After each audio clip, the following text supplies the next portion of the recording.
To boldly flush.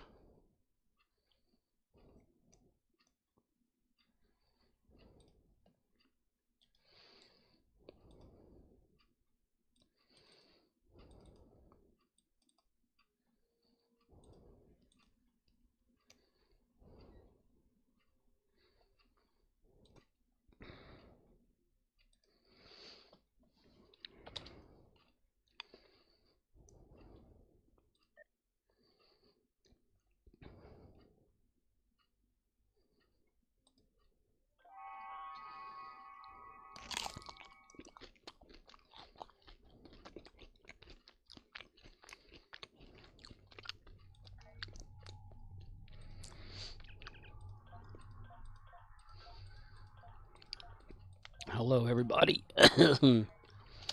Tis I again, the idiot. I haven't said that in a while, have I? The idiot, the moron, the one that you haven't come to see. Playing Star Trek Online. Today is March 26th, 2022. Or the 26th of March, 2022, depending on where you're from and how you say it. How's that? For nostalgia. But then Streamlabs will cut in here in a moment going, hang your mind, my Streamlabs. Okay, alright, okay.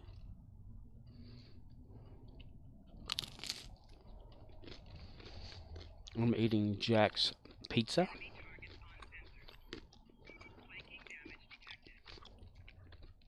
Thin crust, very cheap pizza, which I overcooked by 1 minute.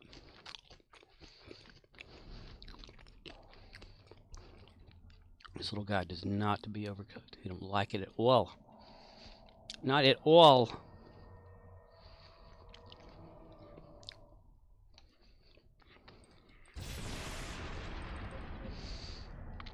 Kabam. Stream Elements says, Scorpwana is now live. Streaming Star Trek Online, to boldly flush, March 26th, 2022.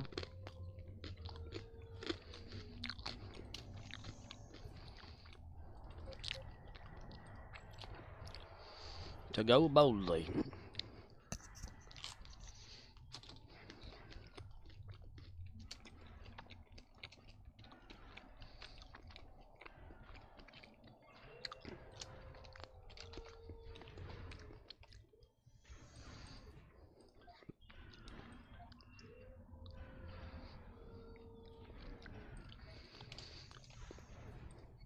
Oh yeah, I need to check on that whole Tribble thing.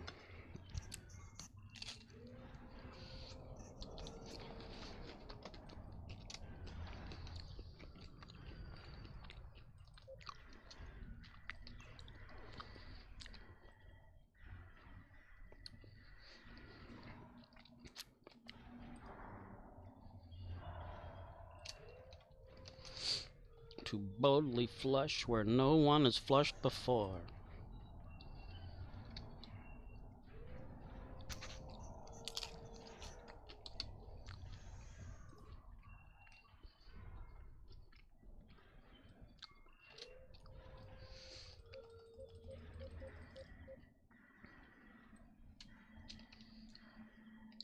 Here I am, smelling like a can of ham. Here I am, tasting like a can of yams.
Kaboom.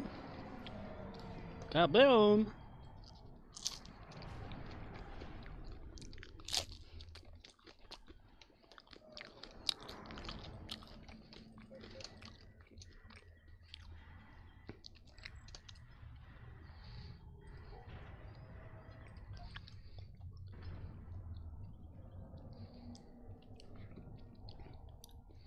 Kaboom balloon.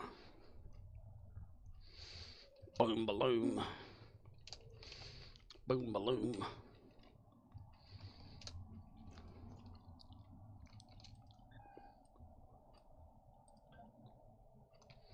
Oh damn.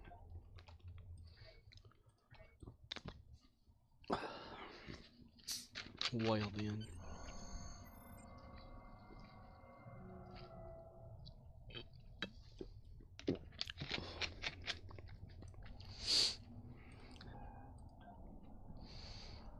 Currently on that map. Damn it, I need some.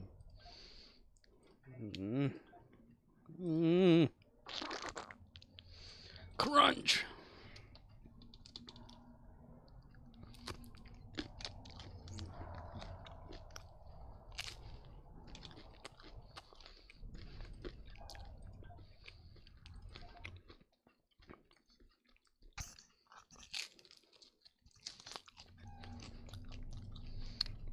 Well, shit. It's the same situation over here.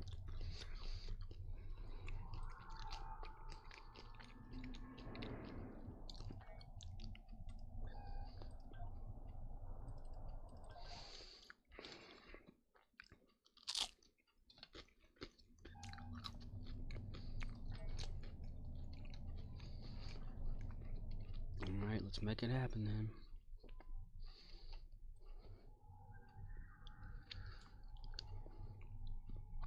Wrong one.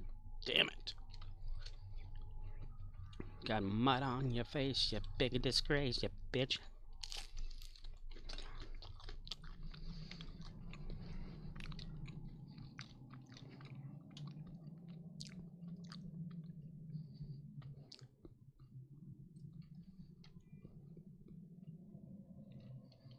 Oh, you can't go down there. Be it, girl. Hello, I am Colossus. I am going to pick your nose for you, sir.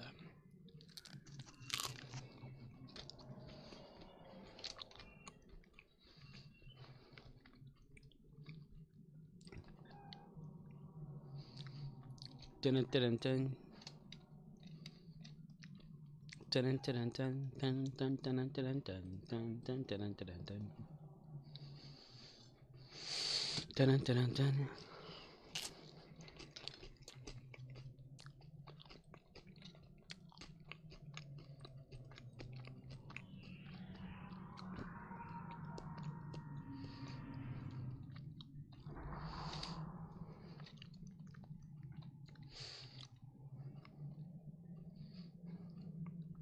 Gonna call him Master Thief.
Run, Forrest, run.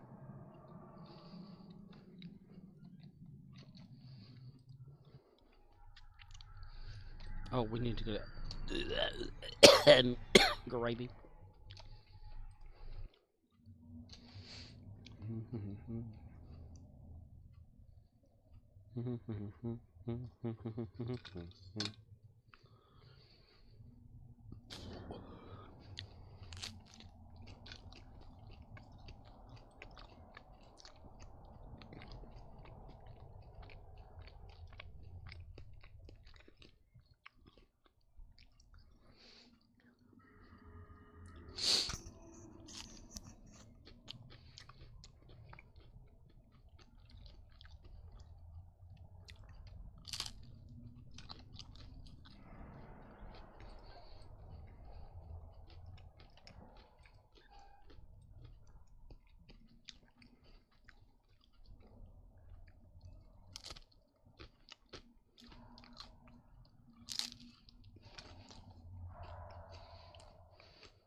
Come on.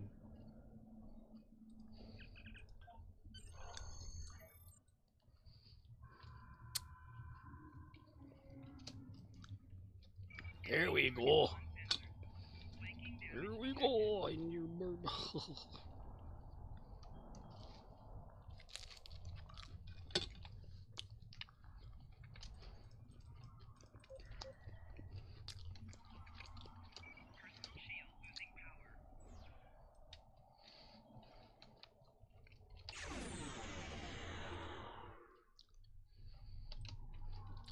Damn it. Why y'all guys be getting dead like that, folks?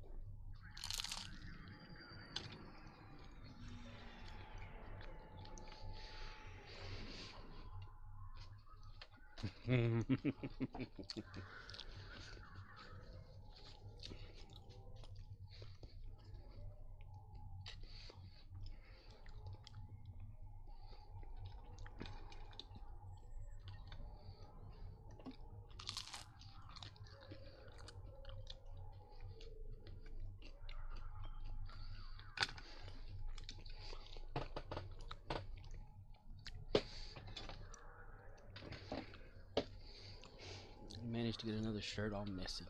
Damn it. Damn it.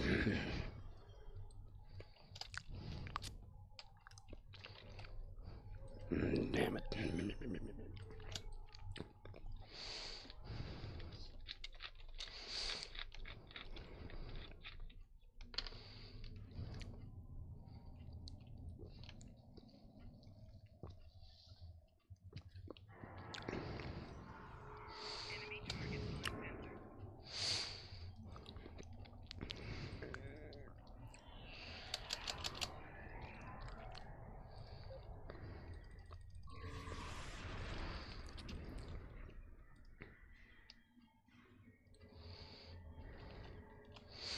Let's get electrical. Electrical.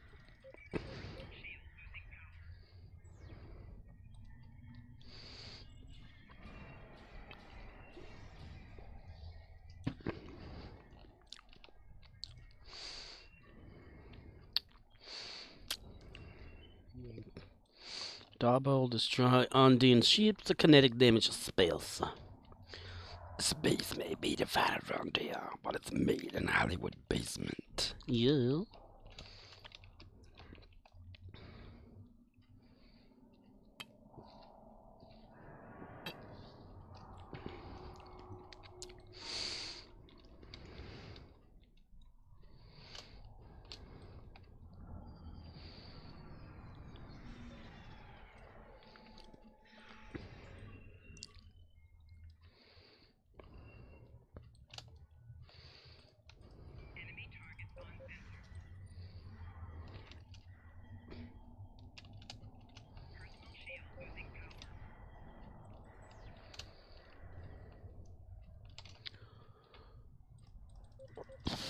Oh, belch.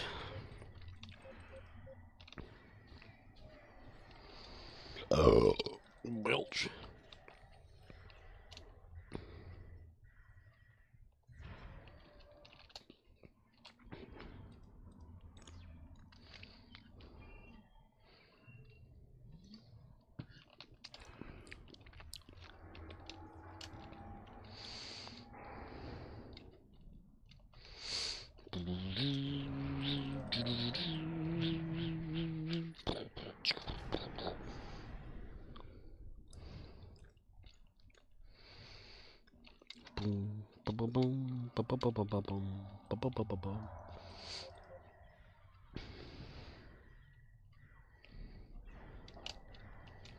With a King Kong kippy cameo. Oh, you little bastard. Sneaky little son of a bitch.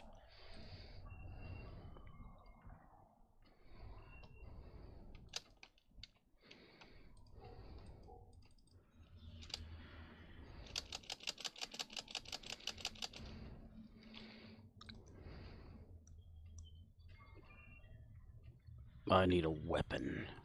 I need a weapon. I need a weapon. Give me a weapon, you bitch! Okay.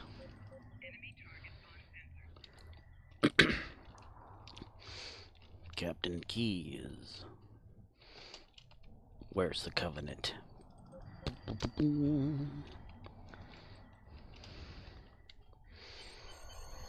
Master Chief, man. Hey there, Master Chief. How are you?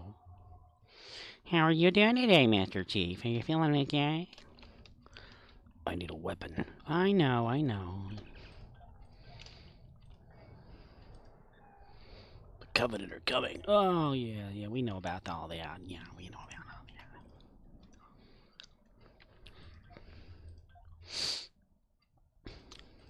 that. Pies. Like the Paz. Not pause. Pause. Pause. Come on, yeah, come on. Come on, everybody, my God. My God, mister. It was sunny a moment ago, and now it's pouring. Light growing dimmer, can't breathe. Bring me up again.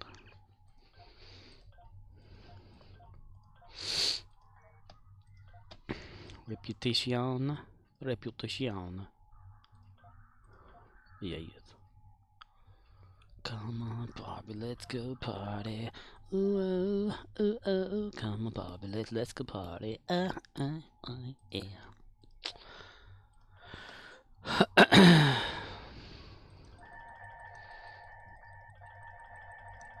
Wrote you, but you still ain't calling. You.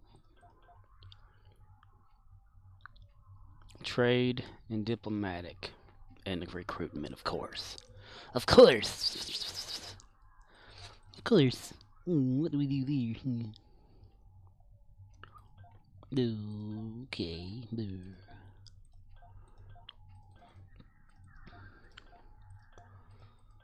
Start EAC online with Calzanus 4. Calzanus 5. Someone picked the Calzanus.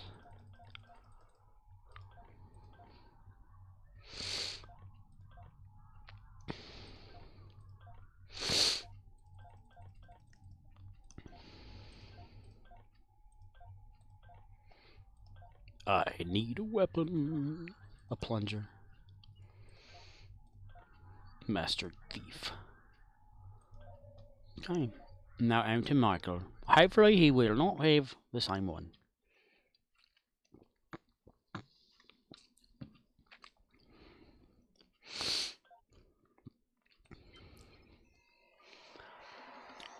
He needs a weapon. On a stick. Oh, jalapeno on a stick. I need a jalapeno on a stick. On a stick.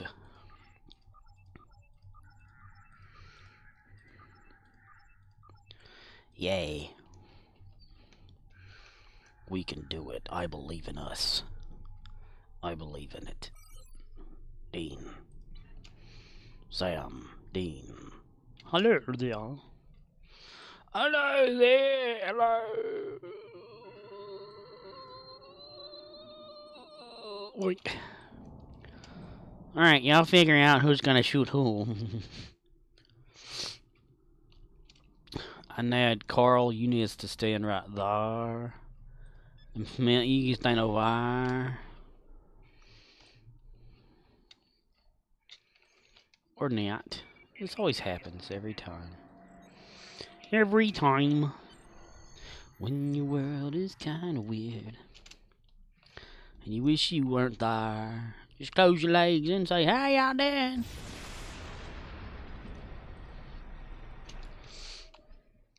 Thumbelina.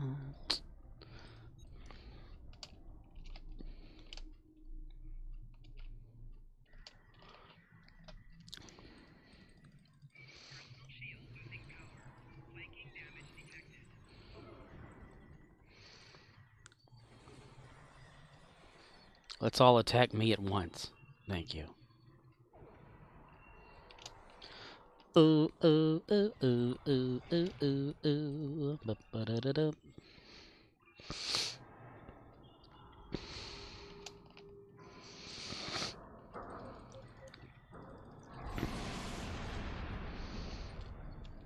My heart is telling me no, but my body's telling me yeah.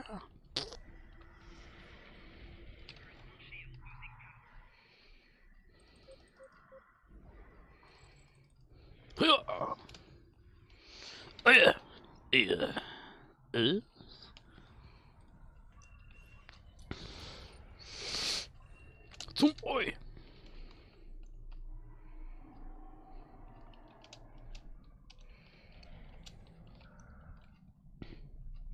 Michael, where we go next, Michael? I shot him 6 times, Michael.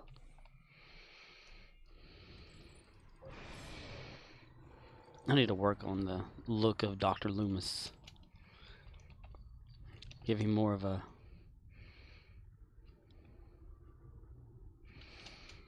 a Fianna-ass look or something. Give him a trench coat if that's in here somewhere.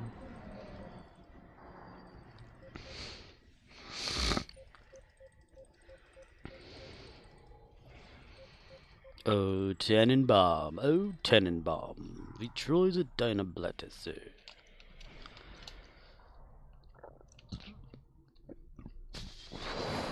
Oh no, now it's time to go fight the rich. Thumbelina, Thumbelina, Thumbelina, Thumbelina, Thumbelina, Thumbelina, Thumbelina. Run, firecracker. Run, run, Rudolph. Santa's gotta make it to town. Oh, seriously. Alley-oop.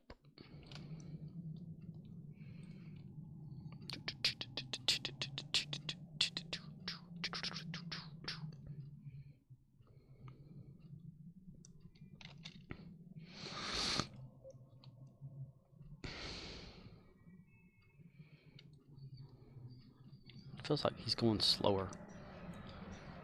Yay, 5. Cheaters. Fuck you, Cal. Yeah.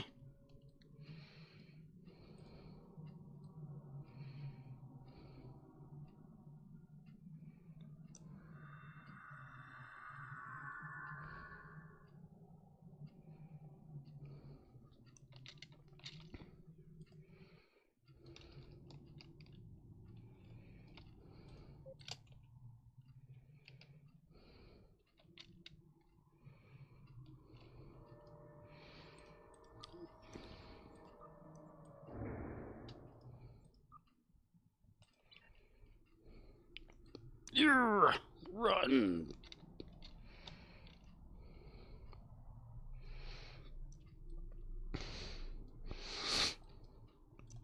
Omega particle levels are at 50%. Defeat the Voth engineers. Shut up, Kyle.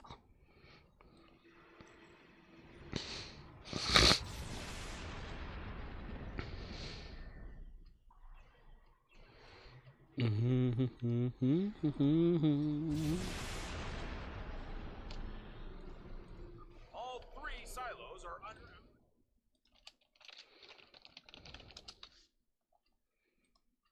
Shit! The Voth fortress has engaged transporters. Troops inbound.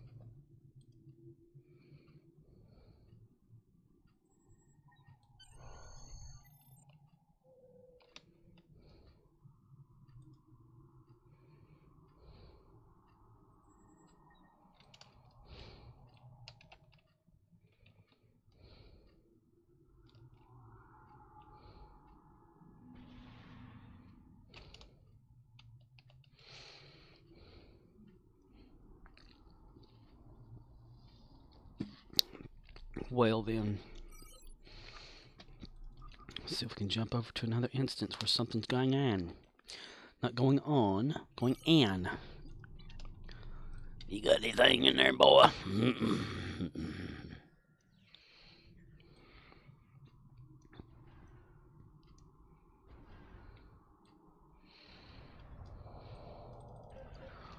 Boom, I will shoot you. Bang, bang. Yeah.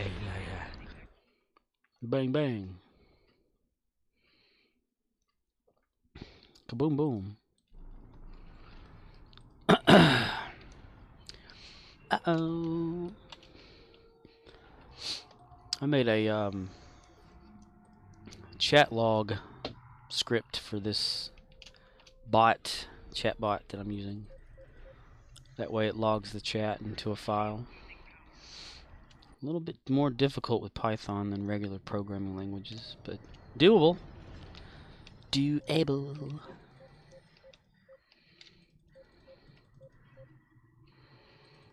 Hey, look, I'm kicking your ass. Okay. Let's get physical.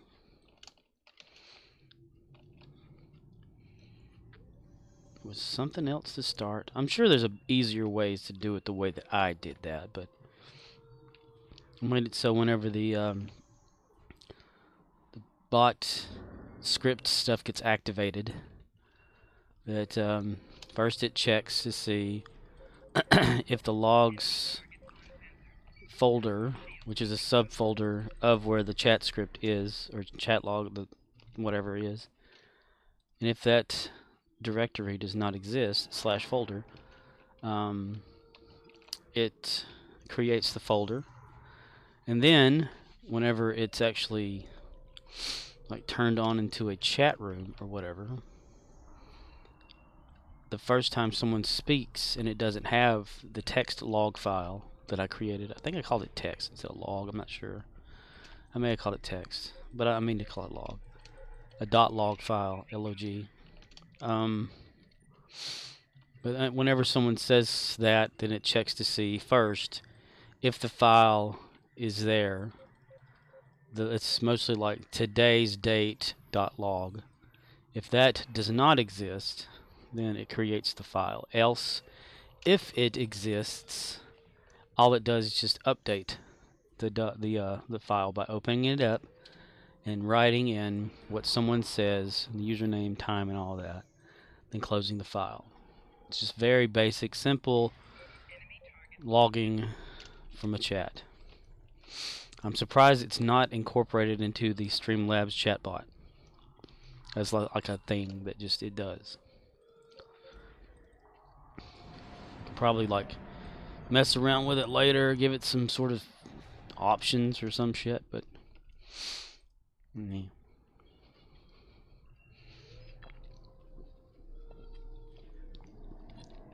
And I'm sure there's probably something out there like better than what I have, created by someone who's been programming in Python for years, versus I have not really stepped into Python like other things. It's been years since I did any kind of scripting / programming, I guess you can call it. This is that, and that is this. No, it's not. Give me variables, you bastard. Give me the right kind of variables instead of just a word. Give me a symbol to let me know what I'm looking at here.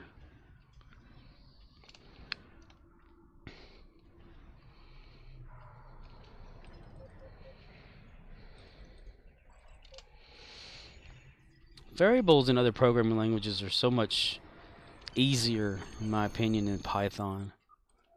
Like, on average, it uses the $sign or something, you know, like as a way of saying, hey, this is going to be a variable. And then it uses, like, I think it's in Perl, it uses the ampersand sign for like an array or whatever. Arrays are cool. I like arrays. Arrays are awesome.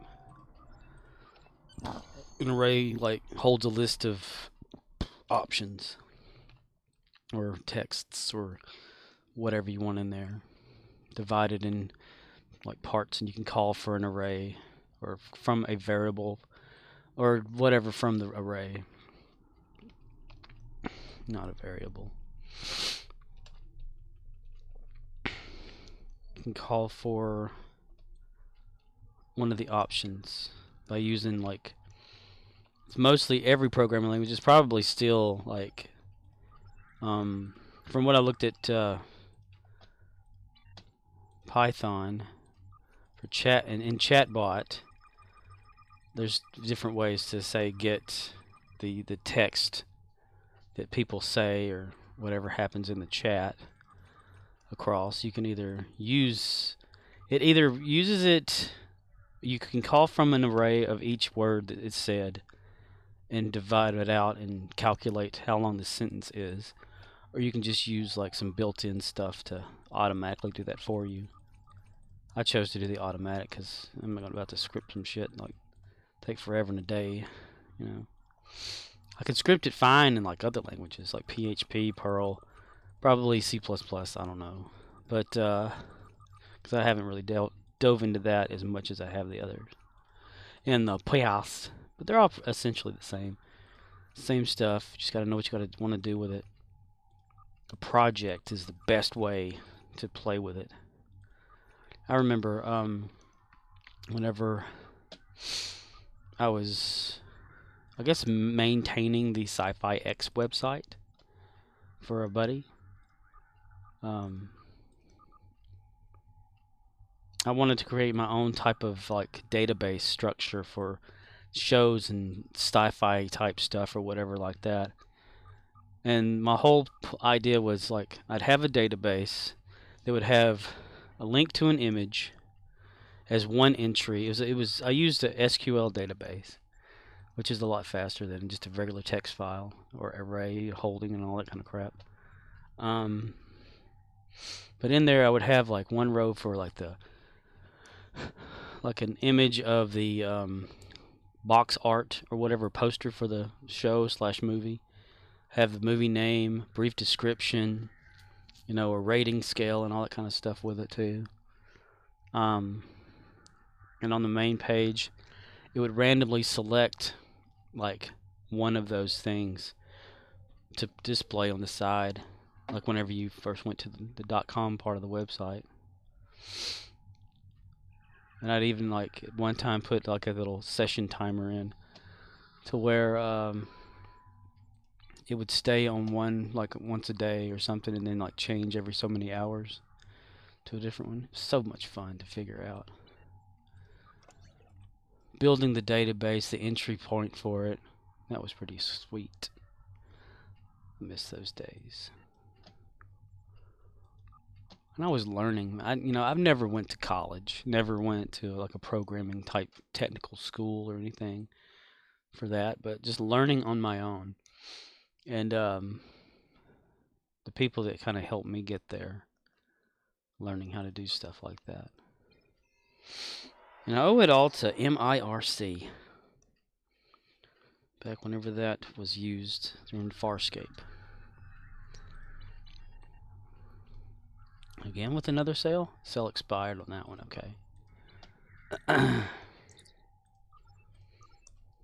But anyway, getting back to the bot stuff.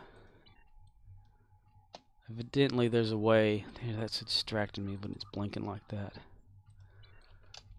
There's a way you can get the text from what is ever said in the Twitch chat through the bot. You can have it where you just use the one command, or one not command, but the one little variable that is passed along, and cut out what you don't need, like message this, that, whatever. Or you can use it can be placed into an automatic array. Like anything that's said, it's done that anyway, like through the bot. But you can just call for that information. And usually arrays, whenever you call for something from an array, from the list of the array, it's in brackets, like little square brackets, one square pointing like to the right or whatever, and like a 0 in that means the first entry, 1 means second entry, that sort of thing. You can pull the pieces out.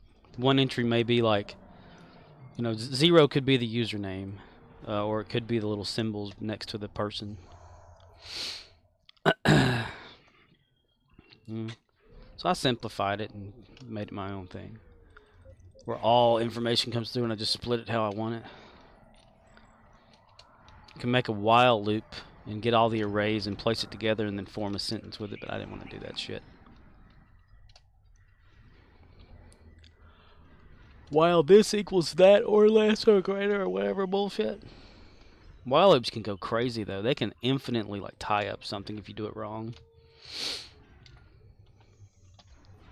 But they're fun. Hell, there's like loops in basic batch programming for Windows. It's the go-to function. Go to this, go to end, go to that, whatever. Go to start. Tell it to go to start. If you have it above an area, it'll go there. And it'll just loop, loop, loop, loop, loop, loop, loop. And you can rename, you can create like an auto rename, like bat file. In like DOS version / Windows stuff. Basics, very, very basic commanding. But Python, to me, is just weird. Like I was saying about the variable thing. Usually in programming languages, the variable will have a symbol in front of it letting you know, hey, this is a variable. That way you look through the whole script or program or whatever, and you know what everything is. But in Python, apparently you don't have to use a symbol. It just knows for some reason. And you can throw this in with all sorts of other bullshit and figure it out that way. And that to me is just kind of wild. Especially the little parentheses brackets, whatever they're called, the little squiggly ones. I forget what the hell they're called. I used to know. But they're like the little, what is it? It's like in English, it's something. Yay, party on the beach here, everybody. But typically, like an if then else statement in most programming languages, you know, you have if this variable or this thing or whatever it is equal to, greater than, not equal to, less than, whatever, you know, and, or, but, whatever. Little squigglies, you know, and then you put your stuff in there that it uses.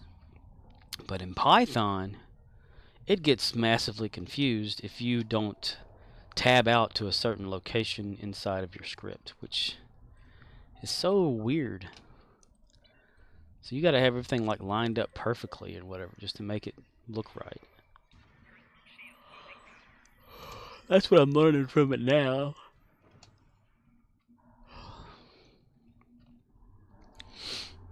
But for making a bot and stuff, it's even different. Like Twitch, you use the execute and all that kind of stuff in it, and versus a basic script file for anything, just throw a bunch of bullshit in there and run the script underneath the language itself. Versus it bypasses through a bunch of stuff on, I guess, chatbot. Gets it a different way and sends it out, so you program it later. Which is it's interesting to learn and figure out. The whole thing about like programming anything, creating anything is just to have an idea. What do you want to do? What do you want this to do? What will be the outcome of this scenario? It's like, was it in Perl, it's functions. You know, you have these little functions that are a sub thing that you can do, you know, like there's sub functions, there's little what the hell else called? Damn it, I can't remember shit. It's been too long since I stopped. They're called other things in different programming languages, but it's basically like a secondary function. Instead of, say, whenever you're scripting something, you have this whole little thing that this one little if statement or whatever does or something. Versus, and then you, like, if you have to use it again in the script, you don't have to rewrite it. You just create a function alone by itself and throw that information into that function and it'll come up with the result and return what you need from it. You can do that in Python too, apparently. It's weird. Things don't end the way they normally do, and it seems to crash out easier.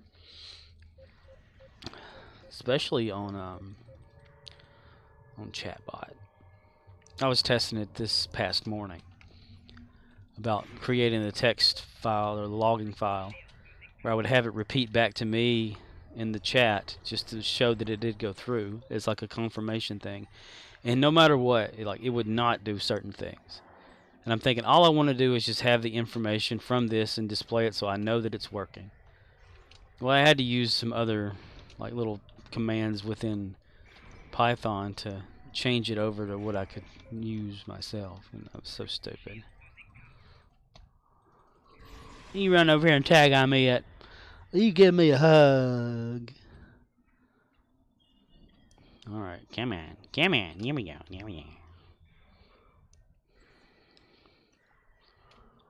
Where are my people at? Where are my peeps at? Peeps at? Where are you hiding? Ah, you're right there.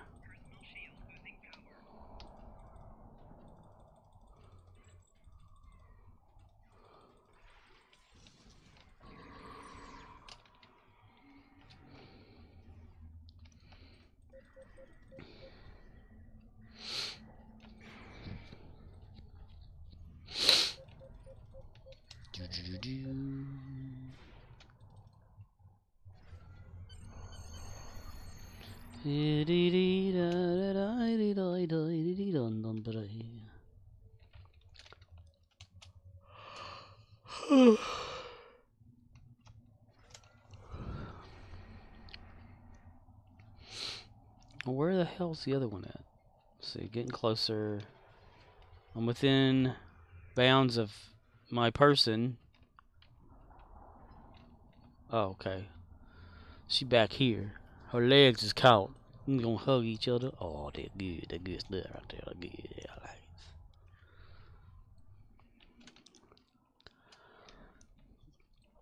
it. Alright. Yeah.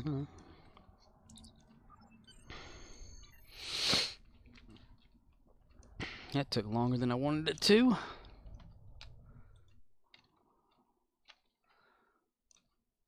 Shit.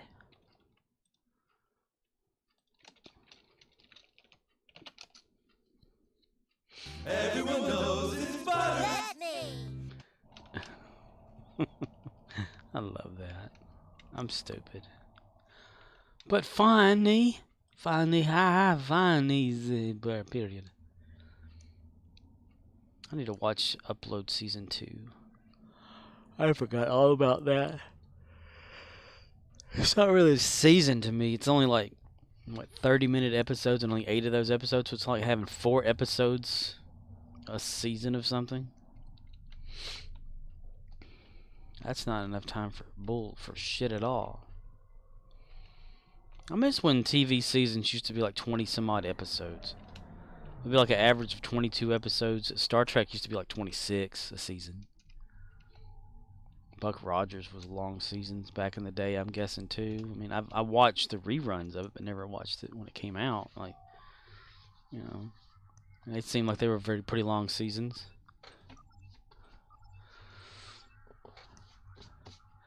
Now we're lucky if we get 8 to 10 episodes of anything a season. No, put more of a budget toward it, I guess.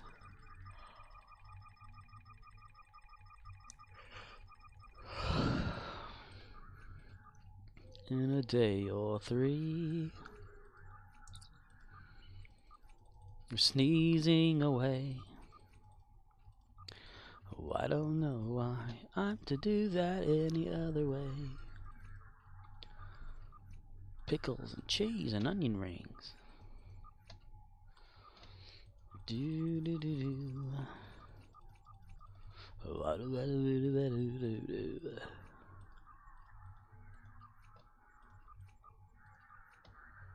That dude that killed himself or whatever, They have his obituary up in like a local thing.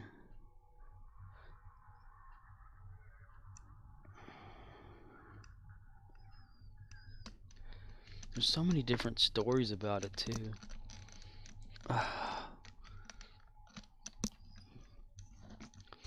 Some say, oh, he was in the bathroom first there at the truck stop and slit his throat, then he ran out of there. I'm like, if he slit his throat the right way, he wouldn't be running to do shit.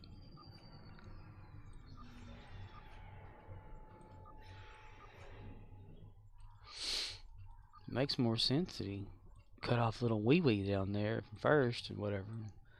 Bleed out and start losing a little bit of consciousness and thought, and bam, I guess.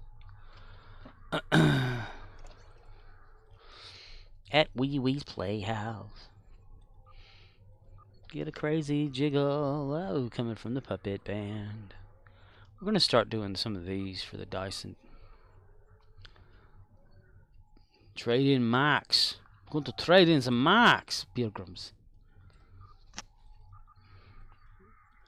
If you ever feel bored, it's gonna be that kind of morning going cuckoo at Pee Wee's Playhouse. Terry's flying boy.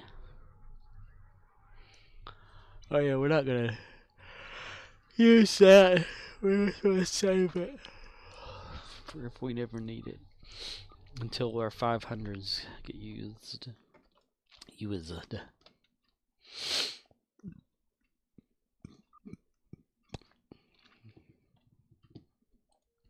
got to pray just to make it today.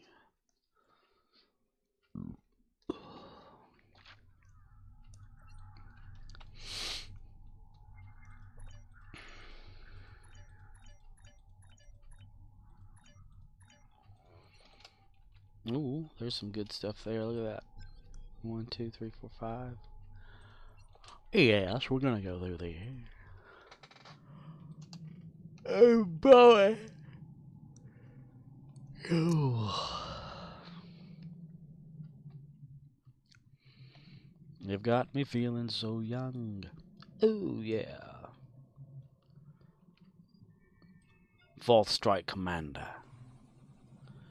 I'm a Fourth Commander. I don't have very much to do here, except get shot and killed. Ow. What are we dancing for? Mr. Fourth, why are you dancing? Shying away. Ooh, I'll be coming for your love. Oh, hey.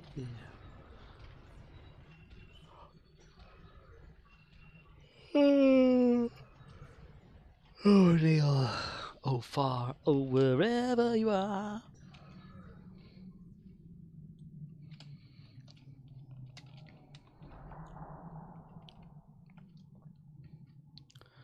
Once more, we've opened the door. Every night in my dream, I see you, I feel you. That is how I know you. Go on. Near, far. What the fuck are you doing here? Fourth Strike Commander. Fourth Strike Commander. To boldly go where no one has gone before. Oh. When I turned on the channel that plays Star Trek Next Generation all the damn time, Pluto TV and Roku, they had that episode where the Enterprise C comes in and history is altered or whatever, where it's the battle cruiser Enterprise or battleship Enterprise with dark lighting and all that good shit, and Tasha Yar. Been guining.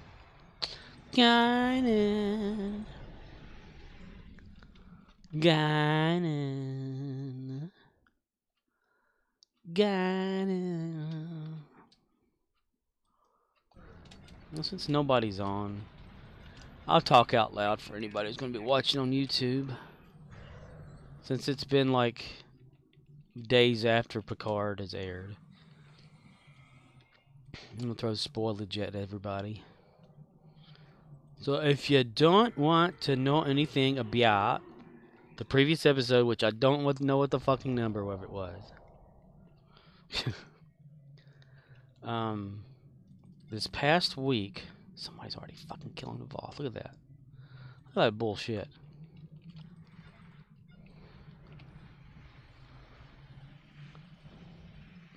This past week was like episode 4 or 5.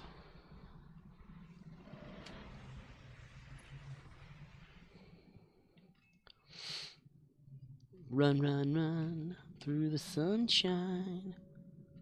Okay, in the first episode, right? Picard goes to Forward Avenue, and it's like area number 10 or something, so it's like 10 forward.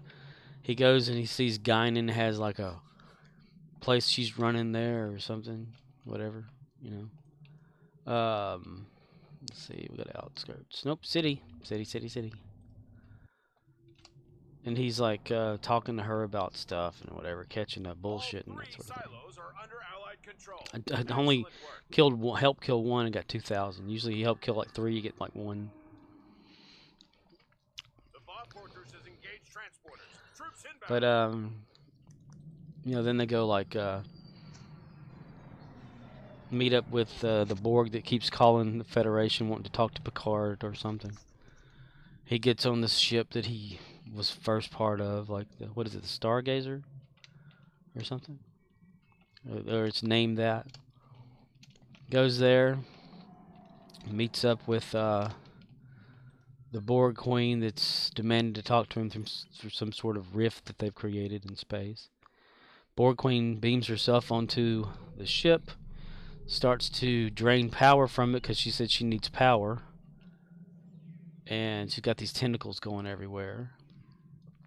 And then Picard tries to put in his access code to destroy the ship, and she's like steadily taking over the ship and assimilating the rest of every like ship out there that's come to aid the Stargazer that Picard's on, since he's Admiral Picard and he's not like a captain. And then all of a sudden, bam, you know, here we are back at Picard's like chateau in France that he's been retired to. And then young Q shows up, says, oh, well, I better play catch up. So then young Q turns into old Q, and he's talking about how he created that so that, you know, Picard is there, and he's like another lesson he's got to learn, some shit, whatever. 7 of 9 no longer has her implant. The dude, Captain Rios, that we were introduced to in Season 1 of Picard, is still out in space and whatnot doing his thing. The female doctor lady, the cyberneticist type tech girl, whatever, I don't know, is down there, and this Federation has said no to alien contact or whatever, and decided that the whole space or whatever needs to only be humans only. So they've been like killing every alien that they can find, and except for those who are slaves or whatever. Like Picard has slaves at his chateau in that reality, and it stems from Q changing something to do with history. So changing the past, and they find out what year that they changed it, and in order to get back there, they need someone who could aid them in slingshotting around the sun like they did on Star Trek 4. So, you know, they do that. They do the slingshot thing, using the Borg Queen as the computer to time it just right to where they'll come out around the right year that they need to, or something crap. And then, you know, Picard lands the ship like at his old chateau in the past, and like 2024 is where they land in France. And so then, like, Rios and the other two, like with Seven of Nine, they all go out and try to get some answers and find out what the hell they need to do to fix time. Picard stays in there with the doctor lady and the Borg queen, and they try to access like whoever this person, the Watcher, is called, that the Borg queen mentioned, that can help figure out what needs to be fixed or changed or something. And in doing so, through like one of the episodes, this Rios guy who's been introduced brand new in season 1, he gets arrested, gets ICE immigration, goes, like that, and they're sending him back to where they think he's from, which he's from the future. So, and then Seven of Nine and Rafi, who's like one of Picard's friends in the new future, or the future of like Picard, they team up to go search for that dude, and they get beamed aboard. But in the meantime, Picard goes off ship. He gets transported like to wherever he can help find this Watcher person. And when he does, he goes to Forward Avenue, place number 10 or whatever. It's the same place like we saw in the first episode of Picard season 2. And inside of there is a young Guinan who's been recast because Whoopi Goldberg's old and they didn't want to, I guess, like use things to make her skinny and whatever herself again. And this Guinan is like packing up and leaving because she's like, Earth is wasted by these humans. They've ruined the planet, so she's just going to leave the planet. And Picard tries to talk her into not leaving. He needs her help to find out whoever this Watcher is, that he can like get help to change the future back to the way it was. But the thing about the matter is, she doesn't know who he is, right? Because she's in 2024, and he's from the future. And he says something that triggers her into believing he's from the future. Like it does this resonating thing or whatever. And he's like, since she's part of this race or whatever, he's told her something about a future thing, and it's confirming that he's like from the future with her or whatever it is. I don't know. But so she's like, no, she's not gonna help. Not gonna help. Gonna leave. Whatever. And he finally like tells her his name. He's like, I am Jean-Luc Picard. And that like triggers her to go, okay, I'm gonna help you. And so she takes him to like this park bench or whatever, and this girl that has just white irises eyes, like no pupil or whatever, comes over and tells Guinan to leave, and grabs Picard by the hand and makes him walk around and pulls him toward an area, and then the girl turns back into like a normal human or whatever. Her eyes go normal, and then it's like this hot dog stand guy gets turned that way. Then this other dude walk in, and they're constantly like pushing Picard a certain direction, and finally he ends up face to face with this person, and it's played by the same actress that plays like this Romulan, not so much love interest to Picard, but she likes him, and like she lives at his chateau in the future, the normal timeline. She lived with her husband, but he was killed like in the first season. So she's like grown fond of Picard and helps out on the vineyard and whatnot. But it's that same like actress, and he asks, like he says her name, like her Romulan name, pointing out that she's looks just like the Romulan lady that he lived with. And then the episode kind of ends. They go into this thing that's like a transporter type device that just like goes to smoke and mirror type thing and disappear. But it's the part about Guinan that gets me, right? Okay, she's been on Earth at that point for hundreds of years. Because, if we've seen in that one episode where Data's head gets popped off in San Francisco, and they accidentally go back in time. Picard's there, Data, Geordi, Crusher, I think, and somebody else, Riker maybe. Maybe Riker's on board the ship, I can't remember. But in that timeline, or that past, Guinan is there too, and she's like, figuring out what they're doing there, and they're there from the future or something like that. I would think that she would remember Picard from that, because she remembers almost like everything she sees, she listens, she observes. That's her whole part of like her race, and it's like she doesn't recognize him. He says his name, but she acts like she knows that's significant, but still, I don't know. Maybe I need to rewatch that episode.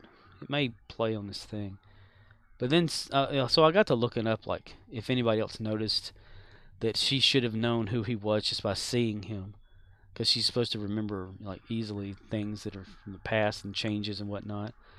And across timelines, too. Like, her past self should know that the future's been changed or something. But a lot of people, I've been like reading some of the Reddits and stuff, watching a bunch of videos on YouTube. And they're like talking about how since the future changed, maybe that's not the same. They never went back, but to that where Data's head popped off or whatever. So he wouldn't have met Guinan back then anyway, and that's why she doesn't remember who he is. I don't know. It's kind of flippy floppy on that one. Wibbly wobbly timey wimey stuff. I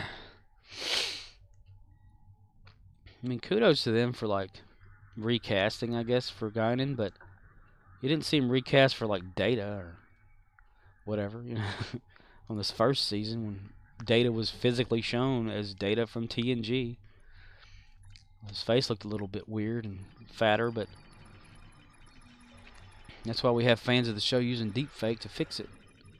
So I'm thinking they're probably going to like fix young Guinan too. Even though the actress playing her, you could tell she didn't look anything like Whoopi Goldberg. She shaved her eyebrows to look more like her, wore the same makeup or whatever, but you can just always tell, because physically they're different people. They look differently. The mannerisms are different. She didn't even walk around like Guinan would walk around, like / Whoopi Goldberg. But Whoopi Goldberg, I had not even noticed, like, because I remember like just checking out, not really watching The View, but just flipping channels, and she's there like, on The View behind a desk. I didn't know she'd gotten like a balloon and got real big or anything. But I always thought, yeah, she can always like play her younger self, because, she's always kind of looked the same. She shaves her eyebrows and everything. So, but I don't know. It was just weird seeing someone else like playing the part, and him like, oh, Guinan, like, dude, that's not Guinan. What the heck are you talking about? And then the guy comes in, Guinan, you gonna let me have that dog? Gonna let me have your dog, aren't you? Because she was giving away her dog. She was leaving Earth. She was not going to take any part of it. One of the things that's really interesting, though, about like Picard Season 2, since Q is there, when he first shows up, he's young. He snaps his fingers to turn old. He says, oh, I better play catch-up then. Then he looks like present-day John Delancey, which is okay. I don't have a problem with that. It's fun. It's Q being funny. But then, like, it's like he's starting to lose his abilities and control over Continuum stuff for some reason. And in this last episode of Picard, he's there, like, where this lady's at, and she's, like, reading a book, and he's wanting to, like, prank her or whatever, like the Q he is. He snaps his fingers and nothing happens. And he looks concerned and confused at the same time. Like, what the hell? So it's like he's trapped. And he's wearing this, like, this jacket or this shirt that says Europa on it. So there's apparently, like, this Europa project going on during that time period. I don't know. We have yet to see Geordi on there. LeVar Burton, but last time I saw, like, any kind of video of him or anything like that, he's, like, has a cane walking around. And Brent Spiner is supposed to be in as one of the old Soons. Union Soon. One of those from the past. And in one of the trailers for Picard Season 2, it shows Q, like, giving him some sort of, like, thing or whatever, and talking about cybernetics or some shit. Like, and why tell this guy? You know, he's like, that's generations away.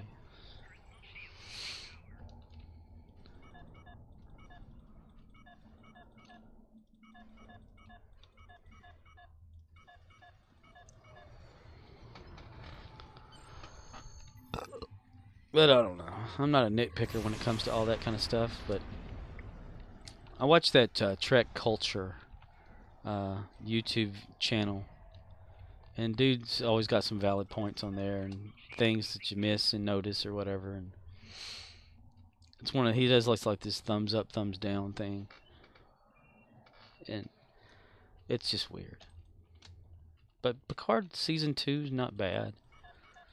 I mean, if you've never seen Season 1, you know, you've got the introduction of a few characters now that's like bridge crew to Picard. And Raffi, who's this type of renegade, used to be Starfleet, and now she's in Season 2, she's back at Starfleet.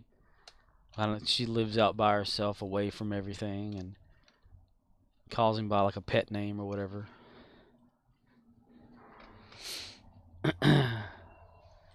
Then you have the doctor lady that apparently has been working with Data's brother type stuff, you know, cybernetics and all this kind of stuff. Of course, in the first season, they had it where it's like Data's proverbial daughter. You know, like a flesh and blood synthoid type, cloned type humanoid being that was manufactured after Data's circuitry and his memories and stuff. So she had access to like doing things that Data would, like she twitch her head the way Data would do, like a little thing. And but she was technically Data's daughter, and she's in Picard like so far, like maybe 2 minutes in the first episode, and that's it. Of course, she's still in the normal future, not the altered future. Yeah, the one that Q created for some reason. As soon as like Picard had, when he was in the Stargazer at the beginning, the first episode of Season 2, and he's, you know, about to blow up, and all of a sudden there's an explosion. Then Picard just wakes up like alert inside of his chateau in France. And Q like did this because reasons, but of course he comes back and, you know, when he tells Picard, you know, the trial never ended or whatever. What did I say the last time we spoke? The trial never ends. But what trial? Now, you know, I had been like I had not seen or not remembered a lot of Star Trek, like say Voyager, DS9 events when Q would show up, but since I was watching a lot of other stuff and rereading over a lot of things, I do remember a time when something was going on with the continuum, like I think in Voyager, to where Q had to go back and he stayed back or whatever, and there was like some sort of civil war or something going on with the continuum. And I'm wondering if that's like got anything to do with what's going on in Picard. Like maybe they've exhausted their powers in a way, and he gets stuck in the past, or gets stuck with Picard as immortal. And OXNYX053 says, do you ever go to eat something you'll know you'll regret but you're hungry? Yes. That happens to me all the time. And hello, Ox. Yeah, it's like, you know that it's going to tear you up, but you just want to eat it because you haven't had anything like it in a while, and you're like, you know. But then you instantly regret it. Or if you don't regret it instantly, it eventually will catch up with you like the next morning. you know. It'll keep you on the toilet. It'll keep you locked down now in the suddens, but yeah. Oh man, if I could only kill 5 more vault, I'd hit 60. That's more dilithium. What's going on over here and over there, over here? Over there. Did you do that? Have you been on the toilet or vomiting for the past few moments, hours?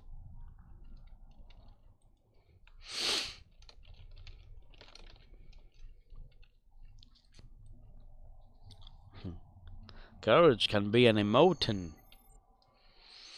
Too. An emotion.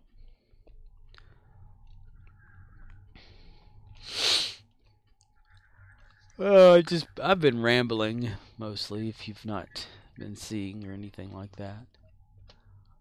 About Picard.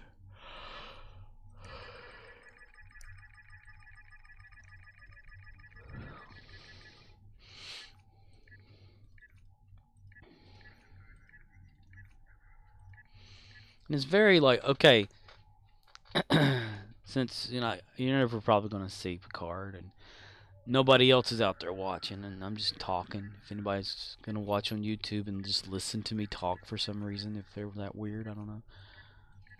But, you know, in like Star Trek 4... OXNYX053 says, I'm having an USDA grade B meat sandwich.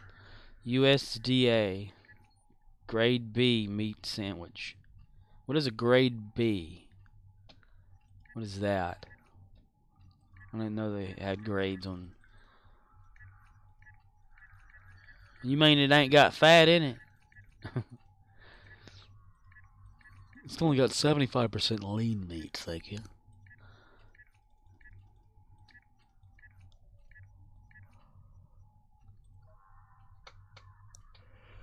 But they have that Kurtzman guy in Picard season 2. And he's riding on a bus. He's got his hair all like painted up the way it was in Star Trek Voyage Home. He's played the punk on the bus that was playing the radio too loud. And then Kirk is like, could you turn off that damn noise? You know. Then Spock gives him a pinch and radio goes off. He's in Picard season 2 on that same bus, and Seven and Ruffy. OXNYX053 says, not grade A but grade B still edible, but not a sandwich, but a sadwich. A sadwich? A sadwich. A sadwich. Grade B, grade F. It's stuff they pulled out of the dumpster. But yeah, that guy's his character is back, and he's riding a bus, and Seven and Ralphie are on the bus talking and stuff, and they barely can talk to each other because he's playing that loud music. And she goes, could you turn off that damn noise? And he like touches his like neck or whatever, and he says, oh, I'm sorry, I just like that song. as like a little hint back to the Voyage Home. To turn off that damn noise. It's pretty interesting though to watch 7 of 9 driving.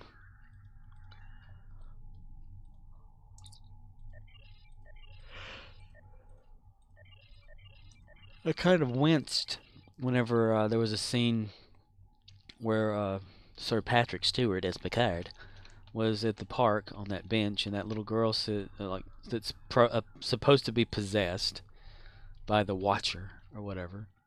She grabs him by the hand, and she pulls him, and he has to run. And then one of the next scenes, he's like loss of breath. I'm thinking, is that real loss of breath from Patrick Stewart, or is that him acting that he's out of breath? Because, you know, it's totally possible he's out of breath.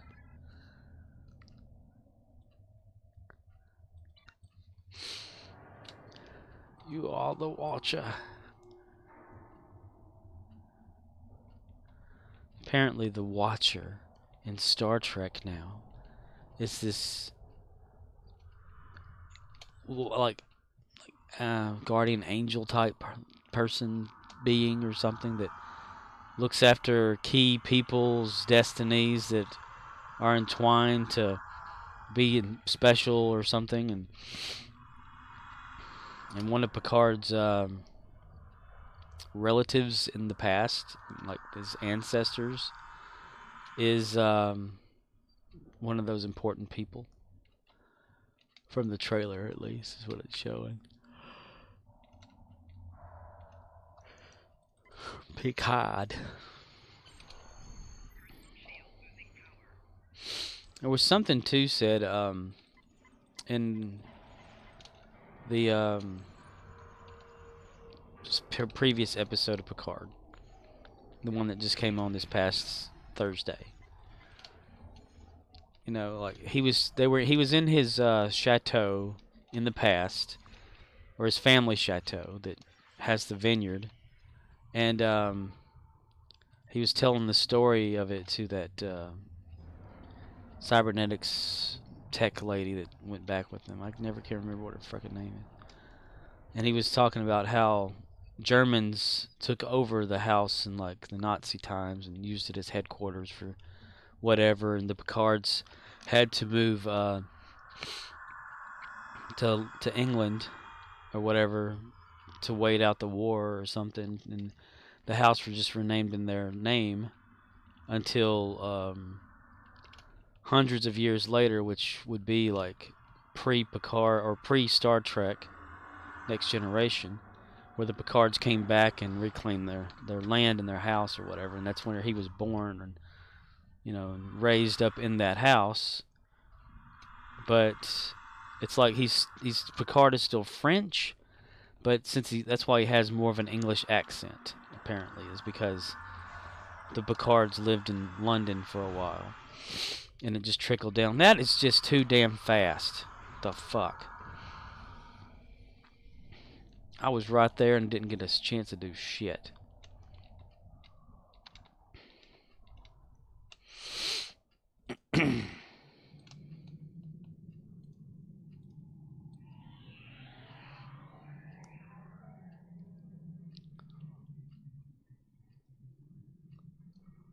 OXNYX053 says, English bearing. Yes. My God, they did it again. They need to quit with this cheating bullshit.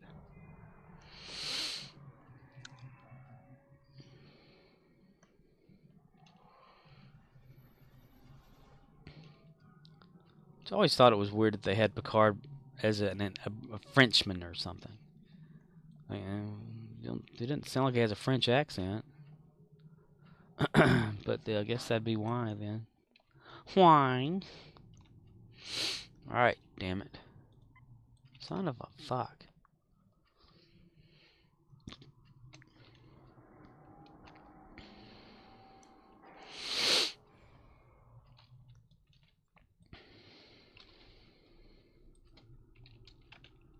All 3 silos are under Allied control. Excellent work.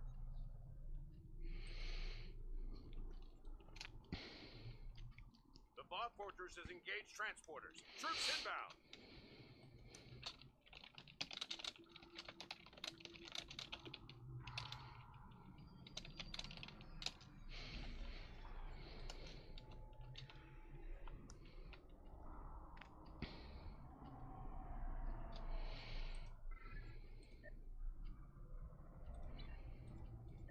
Come on. Come on.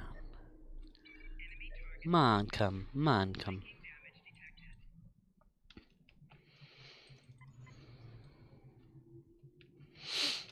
But it's interesting that but during the season 2 of Picard, he keeps getting these like glimpses of or little memories or whatever of his past when he was a child or something, and like him running around as like a 10 or 11-year-old, and his mom calling him Jean-Luc, Jean-Luc, and stuff, and talking to him, and his mom telling him to look up or whatever whenever he was a boy. And then the Borg Queen, right before the ship blew up at the beginning of the first episode, she says, "Look up, Jean-Luc," or whatever.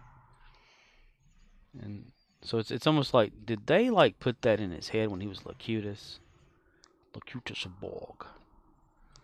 He is Locutus of Borg. He ain't cute at all. Loquertus.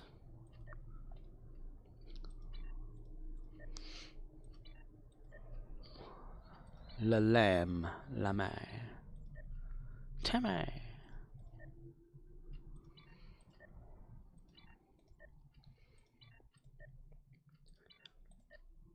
I guess it's cheaper for them to film Star Trek. OXNYX053 says, the cute ass of Borg. The cute ass of Borg. The cute ass. I still have Locutus of Borg action figure from back whenever they had him. Got Picard, Riker, I think Beverly Crusher, Troy, Data, Geordi, Wesley. I used to make little videos and stuff of that.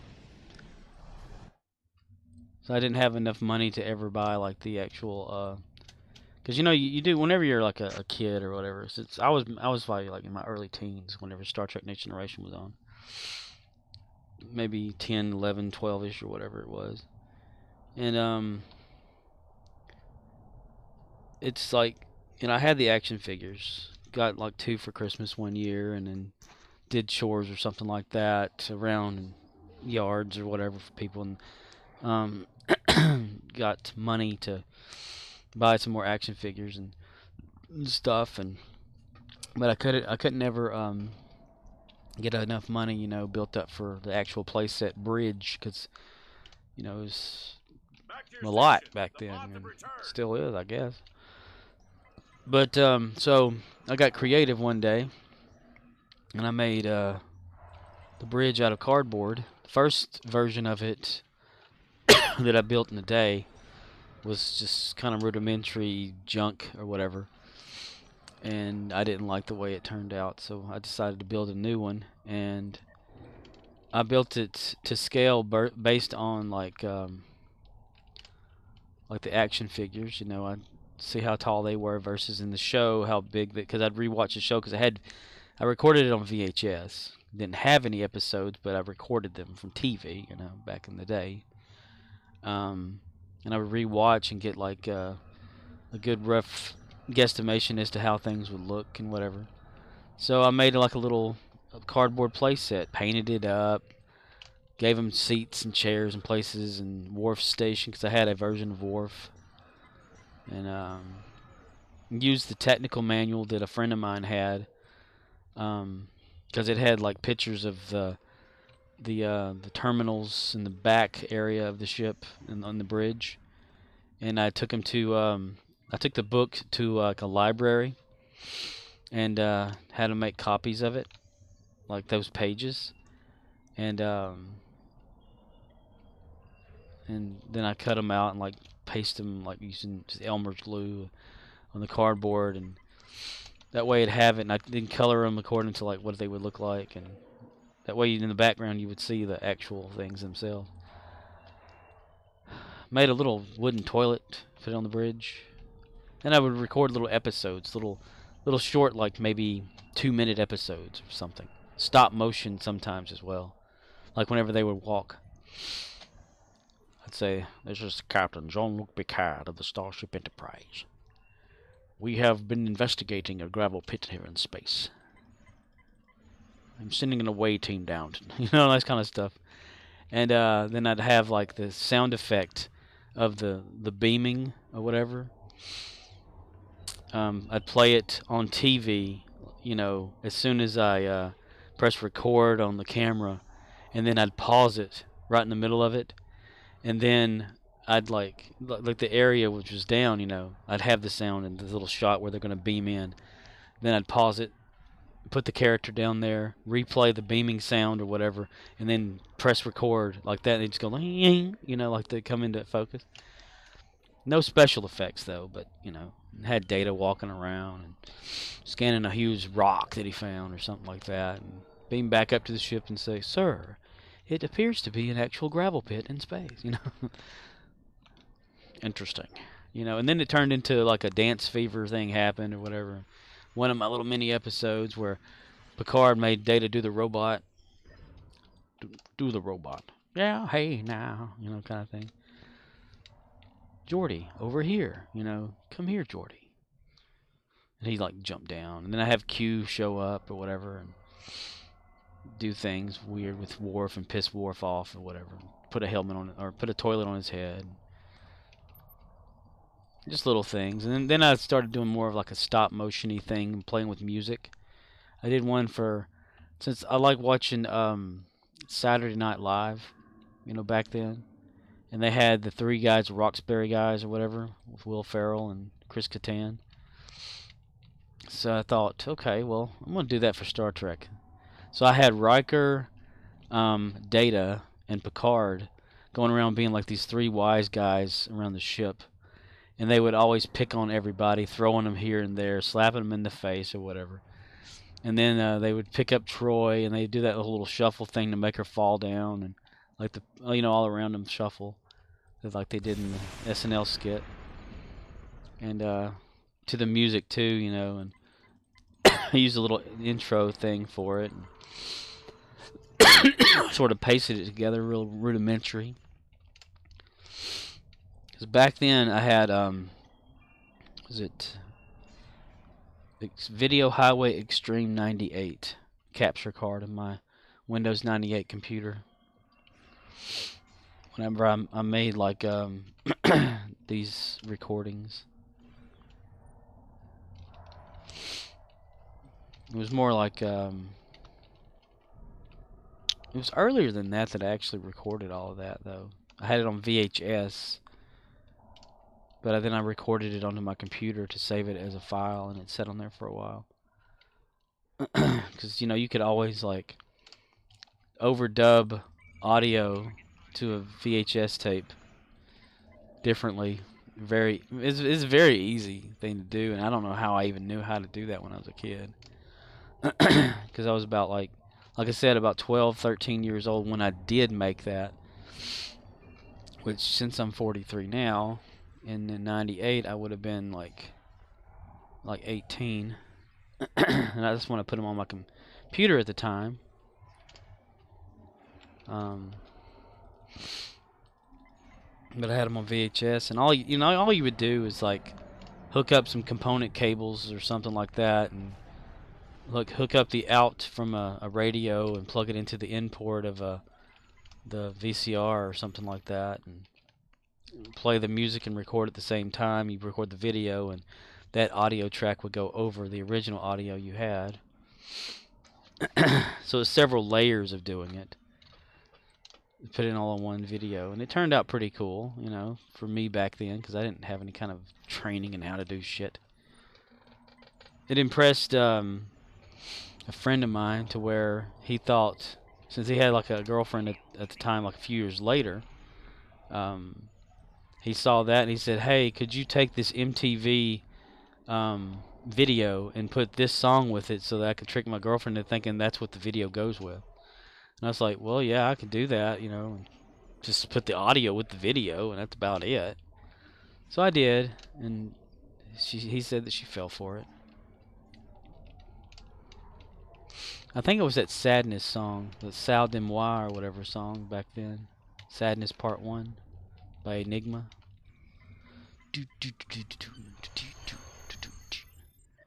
But I didn't record like the beginning of it, just like after, because you know on MTV, whenever a video would play, it would show like at the very bottom, like, you know, who's singing and all this stuff. It was some sort of like that Biggie guy, rap guy back then, on like a yacht or boat out in the ocean, singing, and girls in the background singing with him and stuff. And so I got that video.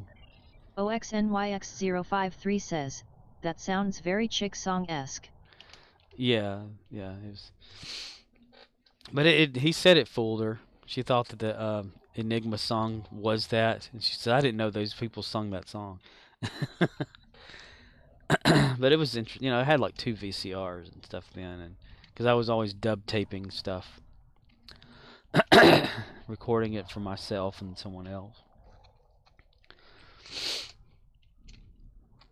Had cables everywhere all the time. Audio, not really super audio equipment, just basic little things, you know.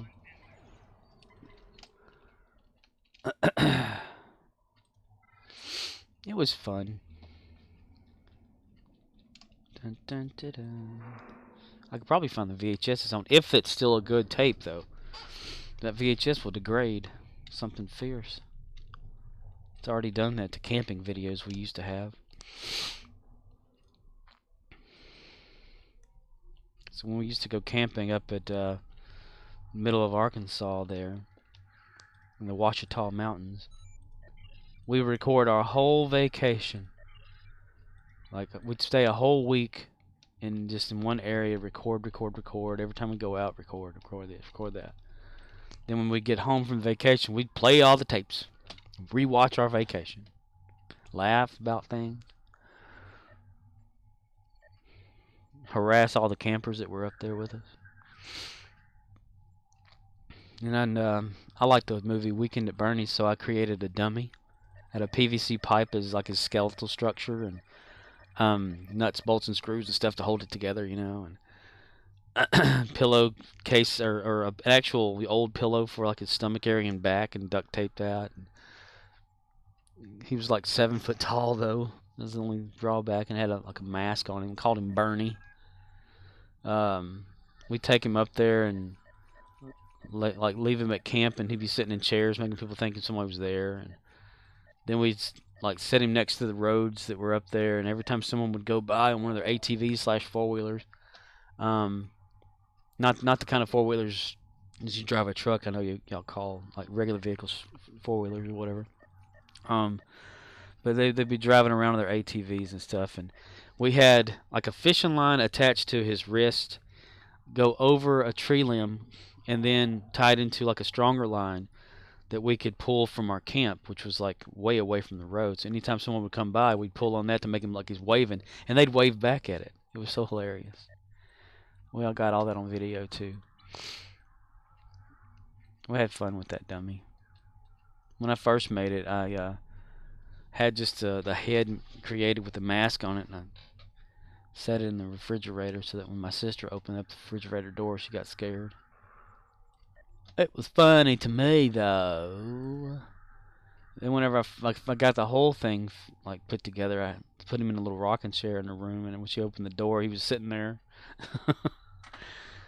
I made a wife for him and a son for him, and they were going to go camping with us one year, but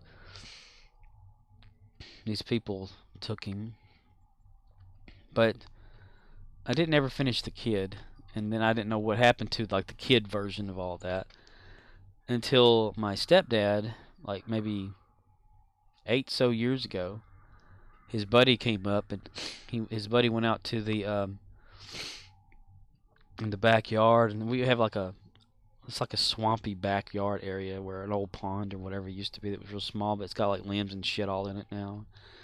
And his friend looked down and saw like what looked like a leg and a shoe and another leg and a shoe thing, and he like freaked out and went over to my stepdad, and my stepdad said he looked like this guy looked so pale in the face, you know, like, and he said there's somebody dead over there, you know. And he said no, that's just my stepson's dummy or whatever. I always thought that was funny. It may still be out there. I don't know. I don't even know what happened. One day, like, the actual dummy that I had, Bernie the dummy, was always the hit of every kind of little party that would be thrown here. It's a drunkard party because everybody would come over and be drunk, you know.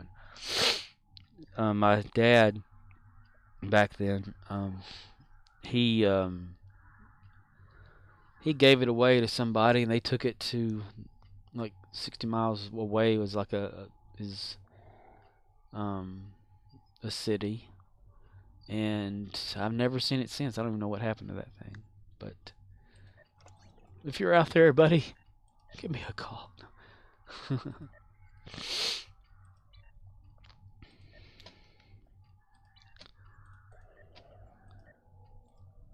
Yeah.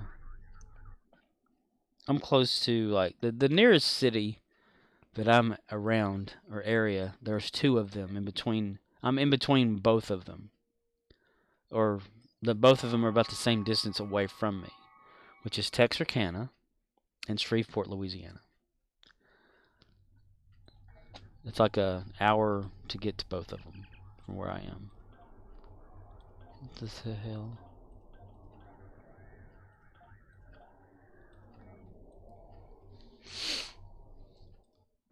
Since it's always been like kind of like a mystery as to where I am. I don't know if it's really a mystery. I mean, it's not really that hard to find me. I'm in the world. But the place where that incident happened the other day is Spring Hill, Louisiana's truck stop, Cash Magic, which is on Highway 371 South. So that would narrow down where I'm at.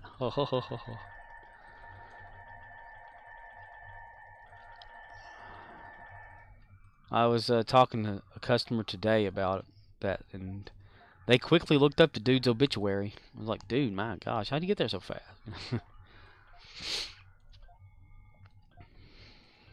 Several different stories about that incident, though.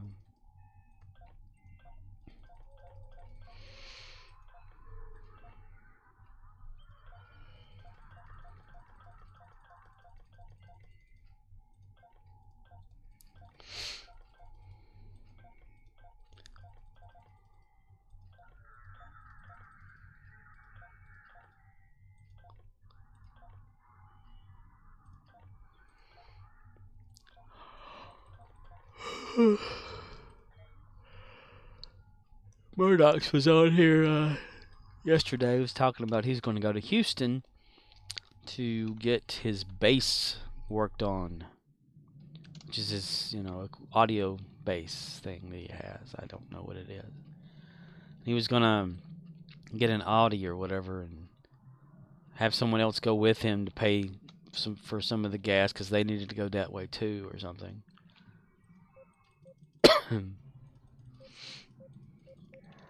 So he's probably going to be absent from the game and chat and all that for a while. For a few days. Which is alright, It doesn't bother me if anybody's here or not. OXNYX053 says, North Caddo? Yeah, somewhere around that area.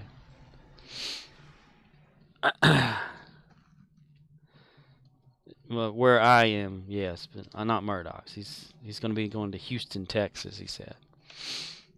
I've never been to Houston, Texas. I've barely ever been to Texas. Dallas. I went to Dallas, Texas once.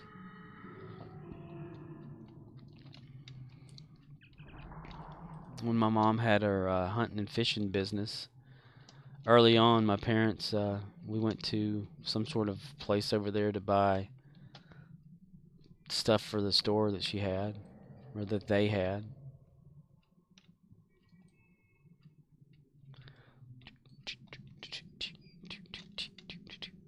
Ooh, let me go over here.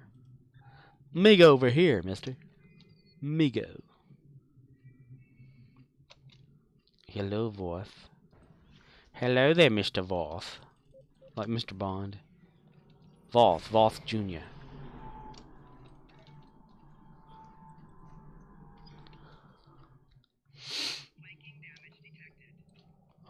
Dude, that's a... Never mind. So that'd be a fall and it fell right into it. OXNYX053 says, Houston is a long way to where we normally go. But once they routed us that way for a broker live unload. Ah. Well, I don't know how far it is for him, since he's in San Antonio. And all the way to Houston. My stepbrother recently came from Houston because he gave me that African drum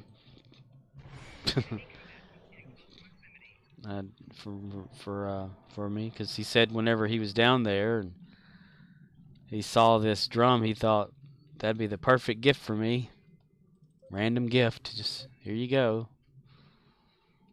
I don't know that I'm not that musically inclined, or anything. So I don't understand. don't get it. I don't get a lot of things though anymore.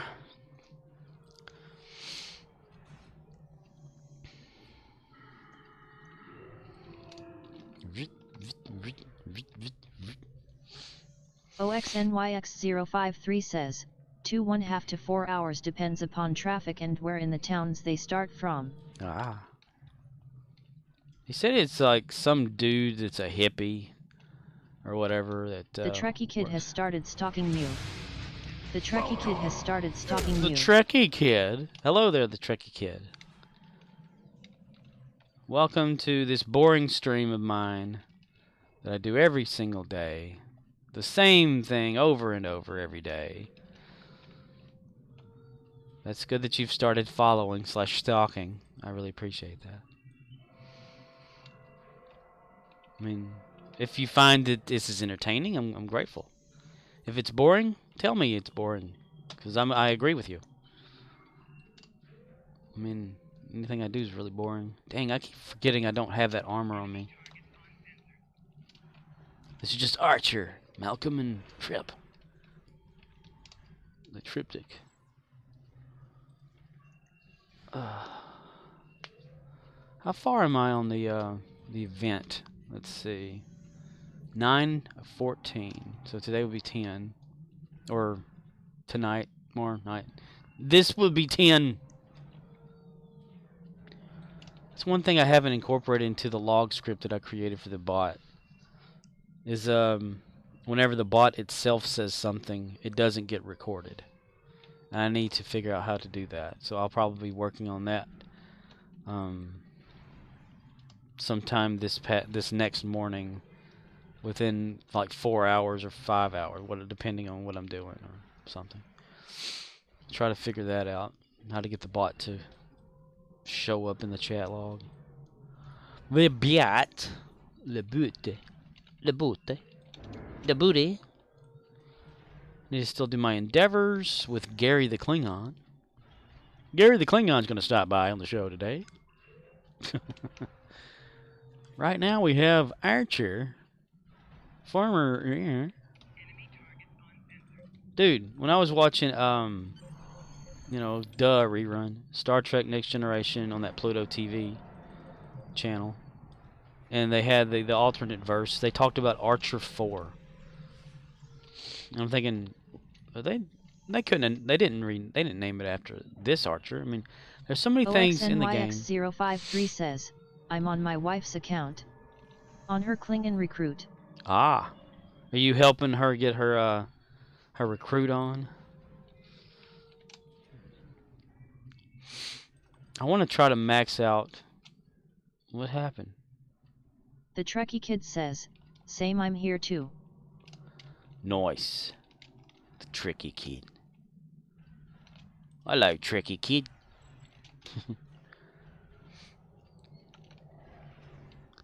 Are you new to Star Trek Online? New to Star Trek? Been with it for years? Are you a nerd?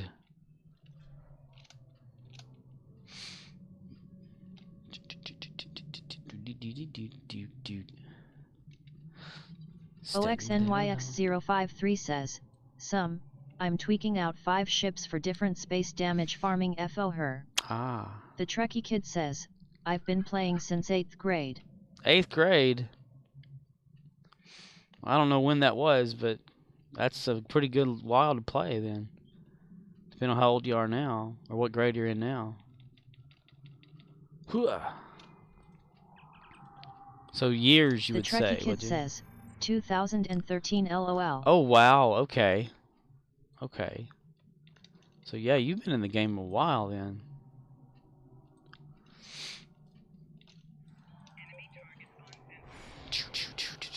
What's your favorite faction? Fire. Malcolm, get in the middle.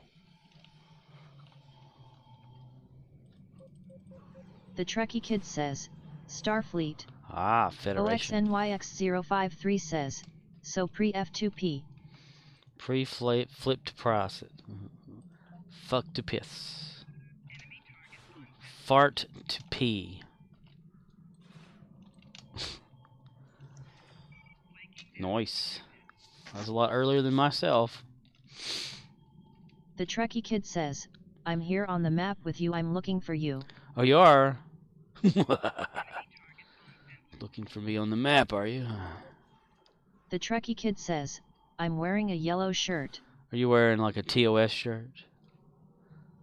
I'm trying to get to where I can dump these damn credits. It's freaking cheating shit up here. The Trekkie Kid says, disco. Disco fever.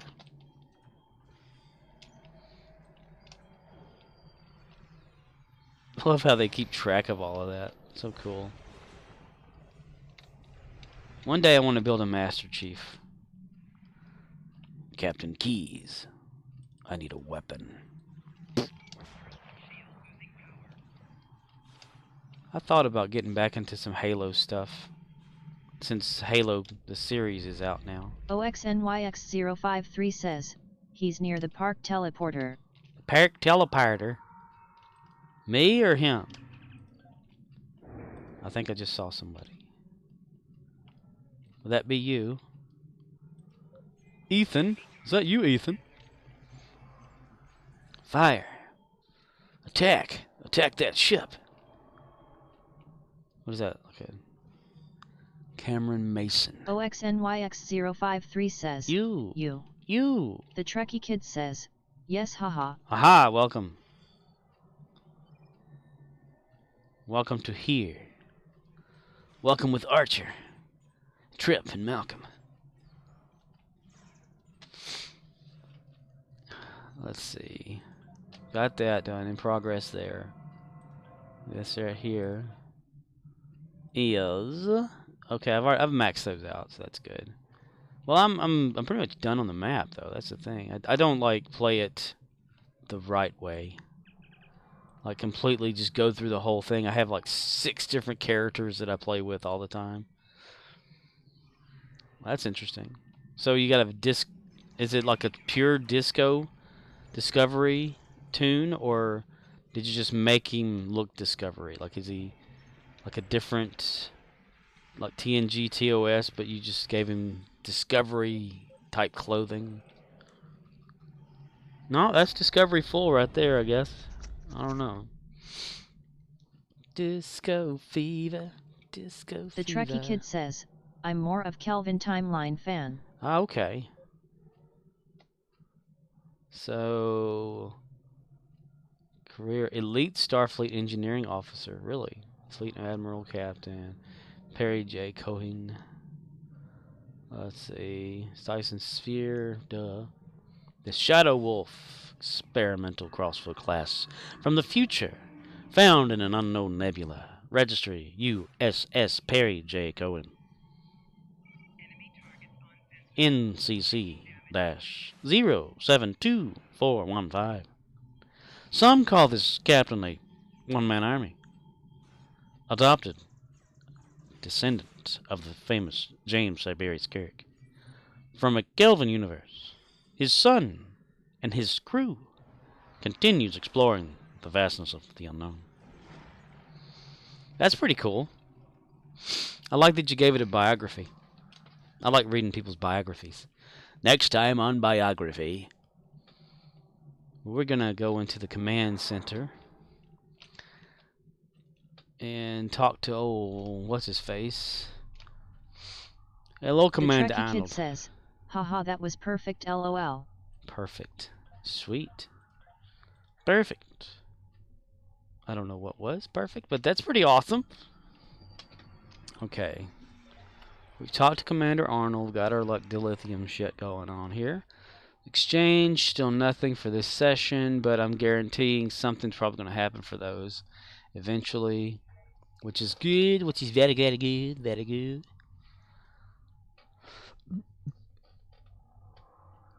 Shows the Nanopost Warthog his knowledge of a very variety of dance styles. Watch this, Warthog. I can do a belly dance, Targ. Okay, settle down, son. What are my endeavors today?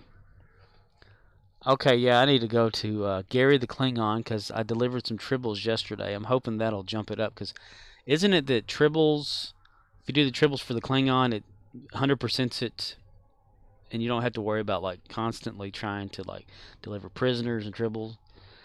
Okay, then personal endeavors, win GPL playing Dabo, any place.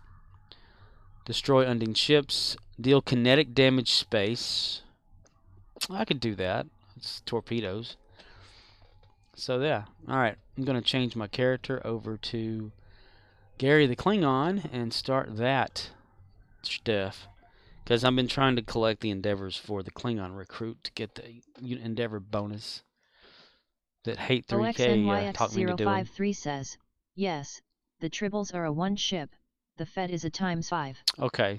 OXNYX053 says, Gravity Well. Gravity Well? Ew. Why do you say such things? That's like saying the F word. Ooh, delivered Tribbles, Captain. The Trekkie Kid says, LOL. I've delivered the captain's chair. Yes. Oh my. Oh my, indeed. Okay. Reputation. Go ahead and get these out of the way. Since Gary's like my newest player. I've been trying, like yesterday my endeavor was like deal whatever damage was it? I can't remember.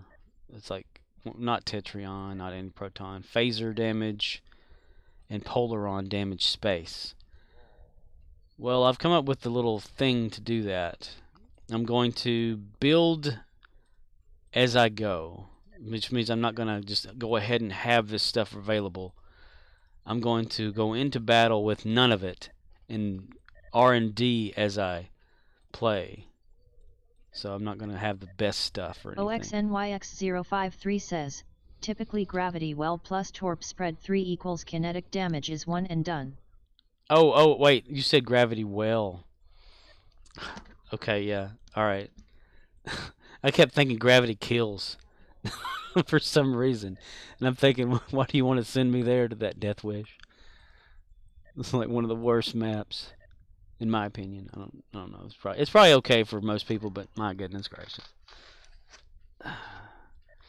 When it comes up to like Lucari endeavors and stuff like that, I'm like, oh my god, not Gravity Kills. Yeah, Gravity Well, good idea. I'm gonna have to see if I have that. So I've been slowly getting manuals for my people, you know, as I need them, not all at once. I did it all at once for my Kagan, because, you know, I guess people must, like, get rid of Kagan. OXNYX053 says, not gravity blows, ER kills. Gravity kills. Gravity kills. Not gravity blows or kills, but gravity kills. Yeah, oh Kagan, right? He gets the shit beat out of him because all the time, like, people probably have like where they become a Klingon, they see Kagan, they're like, I don't want that piece of shit, and they get rid of him. You know, like, they'll go like, okay, right here, discharge. Nah, keep him. He's worth keeping. He's a purple tactical bridge officer.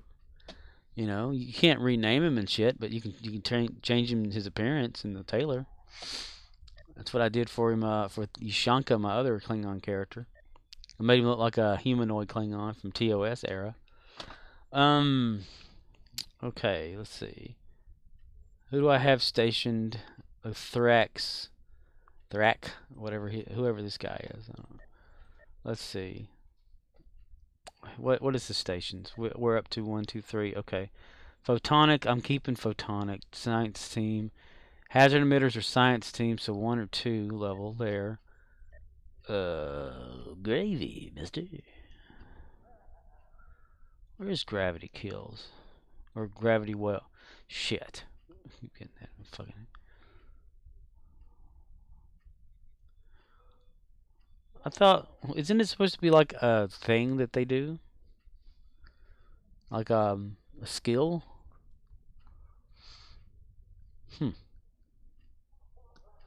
Better shape up. Oh, there it is. Okay, so yeah, I'd have to do away with Photonic Officer to do Gravity Well. Okay, we might need to do that then. Alright, let me go up into space. Space may be the final frontier, but it's made in a Hollywood basement. Captain Archer, theorizing that one can time travel within his own lifetime. Dr. Samuel Archer Beckett steps into the quantum leap accelerator. OXNYX053 says, there is also a 2/3 for CMDR. Yeah, I just don't have... OXNYX053 says, but I didn't see the ship. Yeah, the stations on the current ship that I'm using only goes up to, I think, what is that, Lieutenant Commander? Is it like, okay, Ensign, Lieutenant Commander, I think is where that goes, right? Right. Yeah, Lieutenant Commander is as far as I can go. So there's Gravity Well 2. And 3. You know, okay, I'm confused about this. If it's the commander position, and you have the choice between Gravity Well 2 or Gravity Well 3,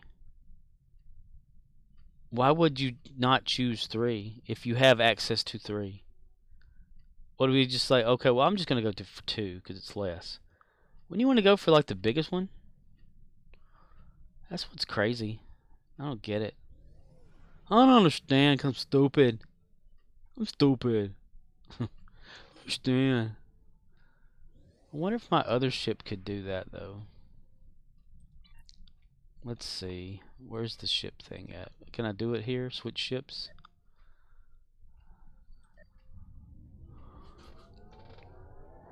OXNYX053 says, you use 3, but 3 is harder to gain access to. Hence the GW2 placeholder. Gotcha. Yeah, this one's only 3 as well. This ship. So no matter what, either way it goes, I'm just going to be able to only use that. That version right there.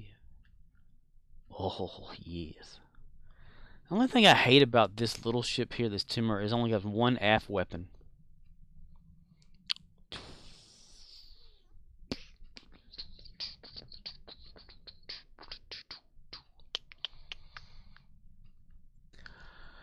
Switch starship. But I do have this here, this weird bird of prey. The one from the Klingon Recruit.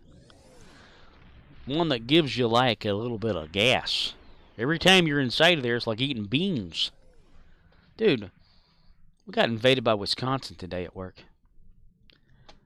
Let's see. The stations for this one only goes up to Lieutenant Commander as well. Shit. There's a guy came in today. He'd never heard of Vienna sausages. So, and he said, well, I'm from Wisconsin, you know. And he was talking to these boys that were in line buying the Viennas to go fishing. That's what they were going to eat whenever they were fishing. Vienna sausages and crackers. So there was that. Then there was another guy came in separate from all that, got some beer. He was from Wisconsin because I have to look at their licenses for them to buy alcohol. And then later, these other two guys came in getting cigarettes, and they were from Wisconsin too. I was like, holy shit, what the hell's going on here? It's an invasion from Wisconsin. I kept thinking of that South Park episode when Eric Cartman's trying to sell those houses. OXNYX053 says, 3 mostly requires a science captain to make a training manual, and then they need to have spent 12 points in the psi skill tree. I have like 3 science characters, and if I need to make a 3, if they have anything available like that, it's whenever I'm have them make it and then send it down the account bank. What do I want? I want that one because that's got more weapons. And it's bigger. Kagan likes his... No, not Kagan. Gary the Klingon likes his big ship, damn it. It is green here. It is not as green there, because green is Klingon. And Gary is Gary the Klingon, loves green. Okay. Look at that. I wish I could refine all that at once. 436,000. That'd be nice. Okay, what do we want to do first? Kinetic damage space, Undine ships. Undine, okay, the sphere. We'll go to the sphere. Because then we can use kinetic there as well. Kaboom! Gravy! I am fighting at Lieutenant General 50. That is what Gary the Klingon likes to fight as. And I came in from there, pointed the wrong way. Way to go, people. Way to go. Okay. Space contact. Yes, Undine Battle Zone. No matter what, I'm always going to go back to Dyson. I can't keep away from it. Gary the Klingon. Okay, gravity well. So let's find Thrak, whatever he is. Change this over to gravity 1. Stations. Just low default. Don't worry about clicking shit. Alright. And put that in my list of attacks. Because since I'm not using the default thing for that. Gravity well Klingon. We're going to manually attach that one. So we'll make it manual. Klingon me when you're not going to Stovacor. And I'll be there to follow. I'll help you carry on. We will meet the mighty Kalos. And then we'll be friends.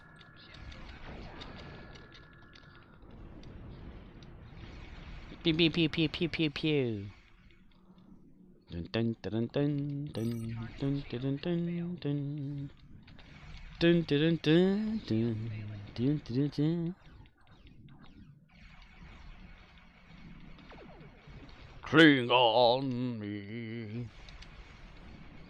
I need to replace all my weapons with just torpedoes, I guess, and be a whole lot faster. Once I get this character like kind of set with things, though, because it's still a new character and he doesn't have things like everybody else does yet. He's just now getting his legs where he can crawl out there and attack everybody with his legs. Lieutenant Dan, you got new legs. New legs. Custom made titanium alloy. Magic legs.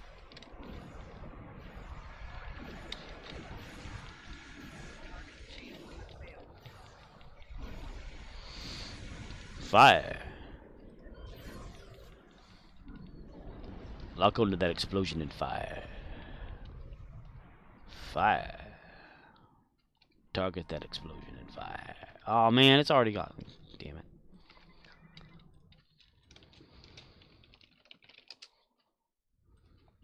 Shit. I love it. I need to make it so that I can automatically play shit. Because I have to keep going back and forth between Streamlabs and myself. Ew, hello down there. Y'all have fun in that there gravity well, alright? Y'all having fun down there yet? Y'all having fun? Well, we're gonna see if we can have more fun with you right now. How about that right there? How about them apples, boy? Do I have any other torpedoes? I need to clean out this damn inventory. Something fierce. Torpedo. What's that?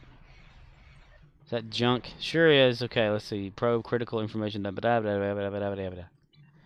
we, like... What the hell is that? Does it do something? What the...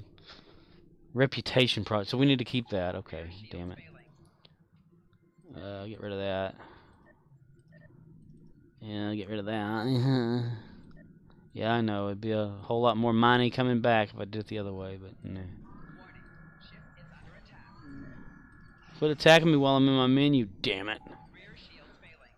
Keep that. Polaronic cannon, get rid of that shit.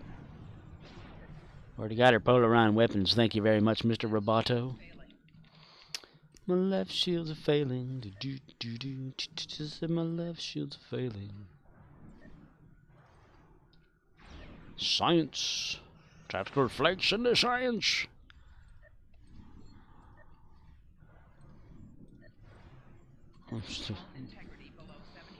I do not want to hear excuses about hull integrity. I am Klingon. Ugh. Right? Right shields, right? Right, man, right. Target shields have failed. Alright, let me move out. 'Cause I have an idea. Let me just get away from the battle so that I can access my other shit. Access denied, bitch. Oh my god. OXNYX053 says, I will beat the hull back into be integral. Beat the hull back. Hip to B square. Dun dun dun dun dun dun. Don't need money. Don't need friend. Don't need no credit card. Alright, I'm gonna turn around. Since y'all aren't leaving me alone.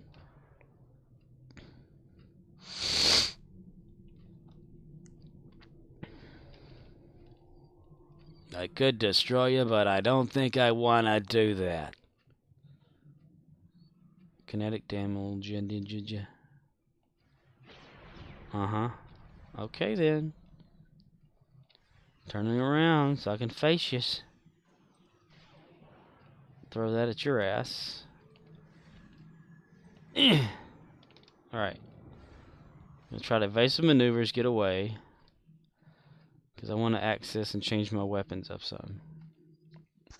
But I keep getting bombarded, Captain. I keep getting people shooting at my arse. There we go. Okay, I don't think they're going to follow me. Alright, I have to have a torpedo somewhere else.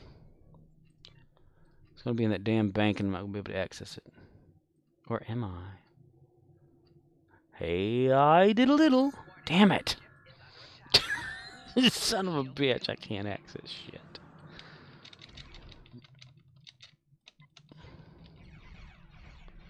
Good shot, George. George the Klingon. Coming soon to a theater near you. The Klingon Symphony Orchestra. Coming soon.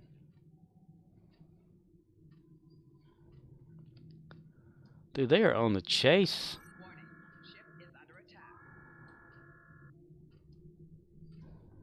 Evasive maneuvers. The Trekkie kid says, cloak, and you can access stuff. Good idea. I've never really been a Klingon that much. Nice. Okay, let's park it right here. The Trekkie kid says, LOL. Alright.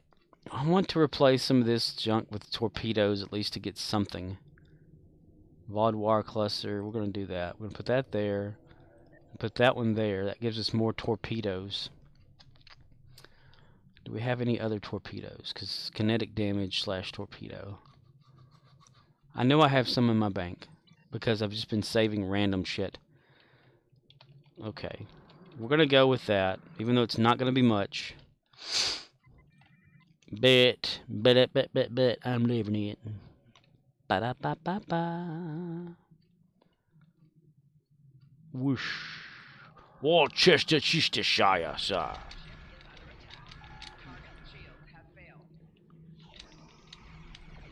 Aye, aye, Captain. Oh, Captain, my Captain. Ah, they're shooting my rear. Your rear is failing, sir. Right? I just want kinetic damage. I don't want to, like, get there by this any other means of these torpedoes and this gravity well thing. So there we go. Again, Gary the Klingon is not set up for bullshit. He's barely set up for his own disruptor weapons. So mostly what I do is just like, you know, grind the dilithium with the ground at the Dyson sphere. So I'm not much on the ship battling. So my setups are going to be pieces of shit. They are currently in a progress, attempting to make better eventually. Okay. I'm just trying to find people to shoot right now. I know where I could... Well, I got to do this shit right here, though. I got a shit. Yeah. Cling on me. Cling on me.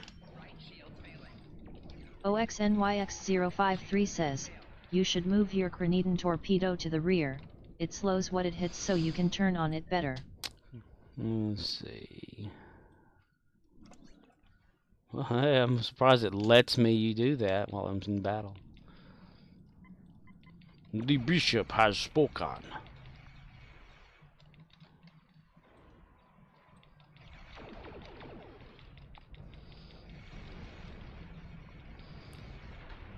Yeah. Yeah.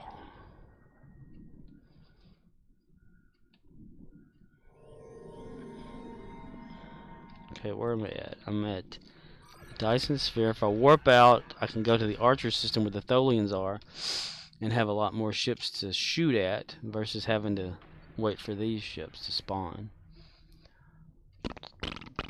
OXNYX053 says, and a Mark 7 is not optimal either. But it is what you got. Yep. I think I got it from just a random item take from something or whatever.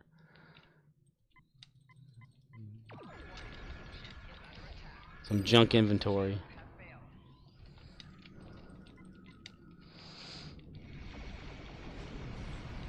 And I don't have that much space in a lot of my inventory. Since Gary the Klingon is going to be kind of like, I suppose, like my main character, since my main character has all this built up stuff of like the weapon types, you know, to where if I needed to in a pinch, I can always just go to that character and everything's kind of maxed and able to do stuff, you know, like the rewards and whatnot. Arcanoloth says, what's the final hull for Gary? Hello, Arcanoloth. How you doing there, buddy? His hull? This one so far is 79,288. We're just trying to do the endeavor right now to get all this right China. He just keeps auto firing because I have him on auto fire. Trying to get some kinetic damage. Come back here. You will come back here. So I'm trying to like change out a lot of my 4 weapons with just torpedoes. Boom. Boom. Yeah, boom, brother. Hey. Ugh. What's that one like loading up? Cluster torpedo.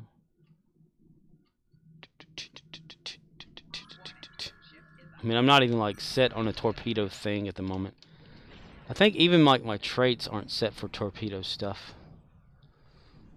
Beam, bulk, training, cripple, exclusive fleet, posing something, operative, something else, techie. I could have sworn there used to be like a torpedo thing, but other than that, we don't got nothing. I need to be in my other ship that's got like faster abilities.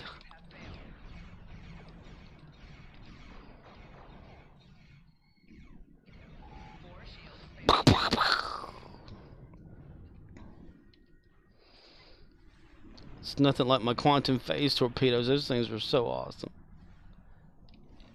They shoot through all sorts of shit. Quantum phase torpedoes. Torpedoes and burritos are coming down the stairs.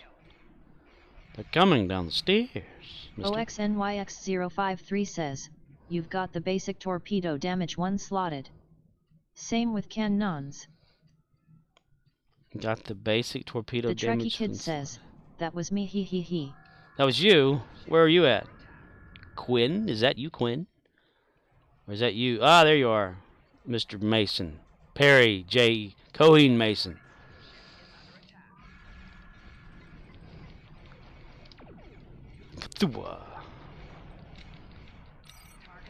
One slotted.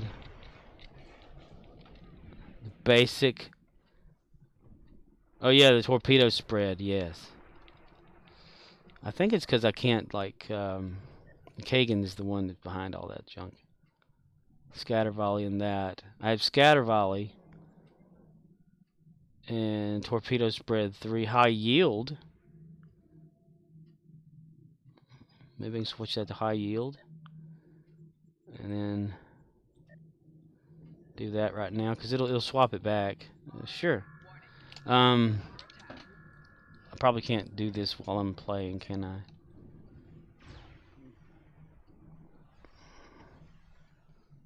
Do do do do do do. Do do do do do. It did let me do that. Nice. Cling on me. Big ass motherfucker. A big ass motherfucker.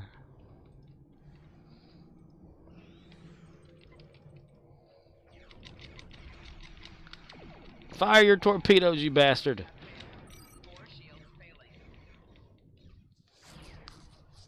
Take off all the weapons except torpedoes. OXNYX053 says, that sandwich I had was so bad, it gave my kid a nightmare.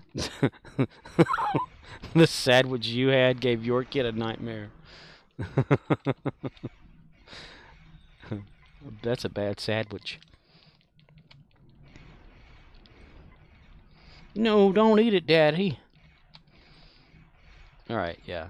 I'm gonna try to get out of this red alert and just take off all my says, stuff. I too have had my share of sadwicks.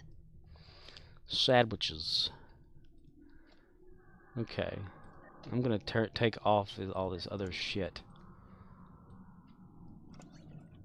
Because I just want the Endeavor. I don't care how I get that shot, son of a bitch. What kind of slow pace or whatever it's gonna take to get there. There we go. Now I have no choice but to fire torpedoes only. It's about like that time I got tired of my impulse. OXNYX053 says, it was a USDA grade B lunch meat. Kind of like that stuff that just falls apart on you.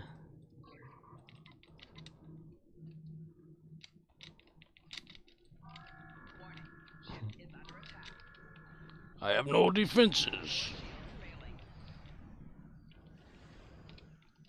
Kinetic damage. Where's ramming speed?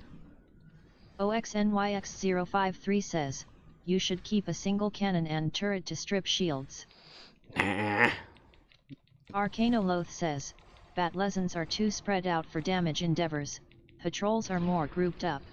Yeah, I was thinking about doing a patrol. I was talking to myself about like where I'd end up if I got out and went into Tholian space or something. But yeah, good idea. Put in keep one or whatever for that. So yeah, I think I will. I'll go to Archer because it's the one I know. It's close. Attack vector 45. Kaboom! Roger. Roger, we'll go. OXNYX053 says, falls apart, oh hell no, stuff you've got to chew even though it's thin. And chewy to the point of being almost crunchy. Oh my goodness. I have a sandwich every single day. That's what I eat on my way to work.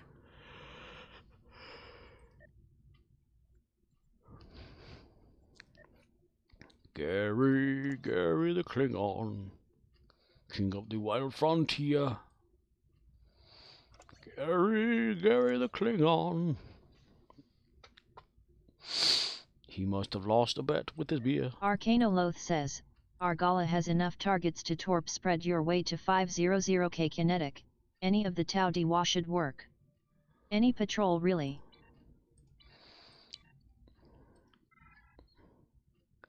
Boom da boom da who? OXNYX053 says, yeah, go to Beta Thorador. Beta Thorador. Where's Beta Thorador? Is it close?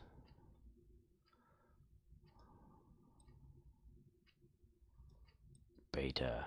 Is it you, Beta? Commander Beta.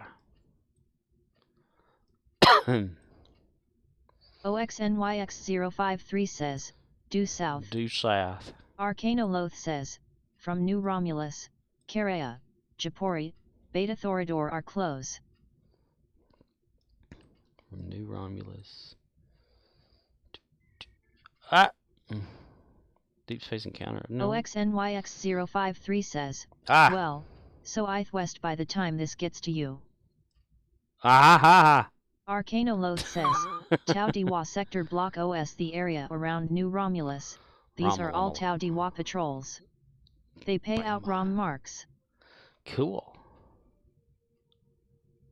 I'm already kind of there. Arcanoloth says, Archer is way out there but it's Tau Diwa. Archer. An eyeball. Hello. Hello, everybody. Hello. Okay. Alright. OXNYX053 says, you also went between SB 234 and Beta Lang Kurai.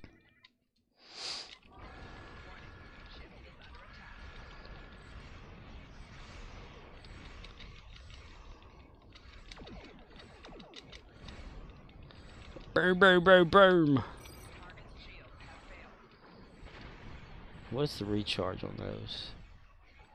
Hey, 5 seconds and 27 seconds. Ew.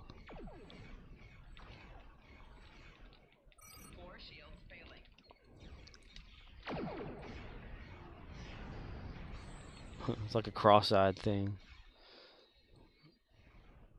Ew.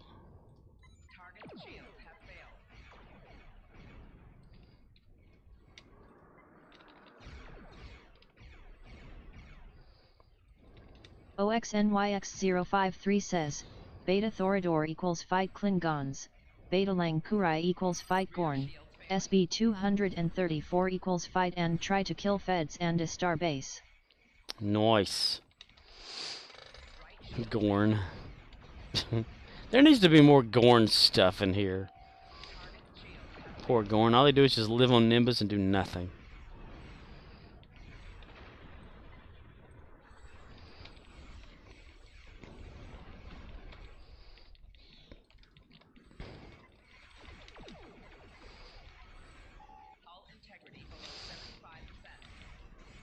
Integrity.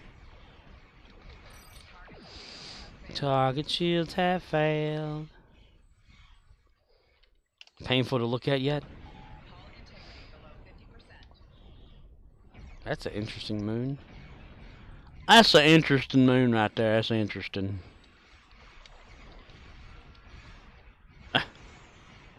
Like a fly in the web, buddy. Well, that just happened perfectly, didn't it?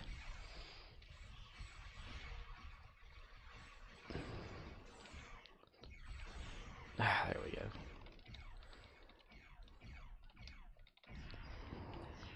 OXNYX053 says, SB 234 is also how to harvest space materials. Best on a Fed, tell them no and there is 3 on the map every time. Nice. I forget which one I go to that has like 3 on there immediately.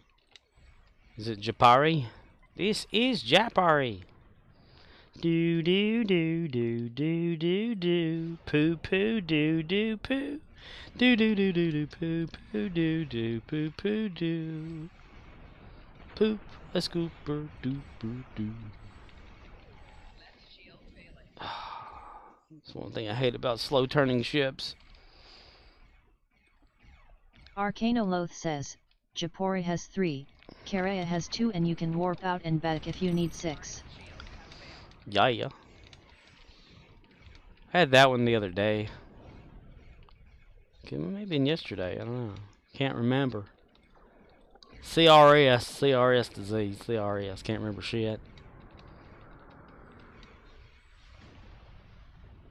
Ranger. Arcanoloth says, I'm in the habit of harvesting there because NR also starts sphere of influence for ground nodes. Yes. Sphere of influence. I played that so many damn times.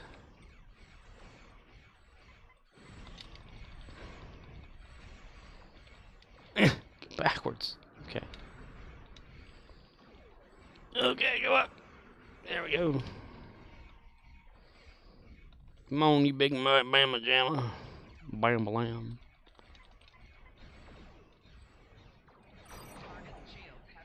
Attack him with all we got right there.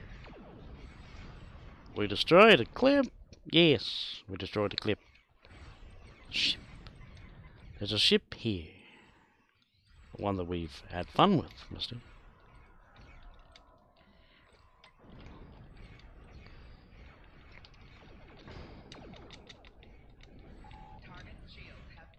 Come on, one more torpedo. Oh, there we go. There we go. We did it. We did it, guys. We got it. We got it. We're out of here. Word. Word. Evasive maneuvers. Evasive maneuvers? Oh boy. Gee, Rock, what are we gonna do with evasive maneuvers? Arcanoloth says, Sabo time. Sabo time.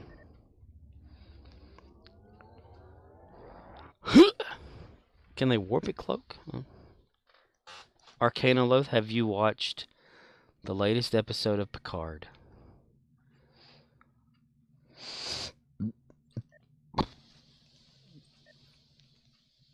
Okay, now we can go back to loadouts and load that back to normal. Where's our other... Oh, he didn't get saved, that's right. He didn't get saved. He didn't have Jesus in his heart. He didn't get saved. Arcanoloth says, I am waiting on a friend for Trek. We did some work today, so I am sure he went home and passed out. Ah, dude.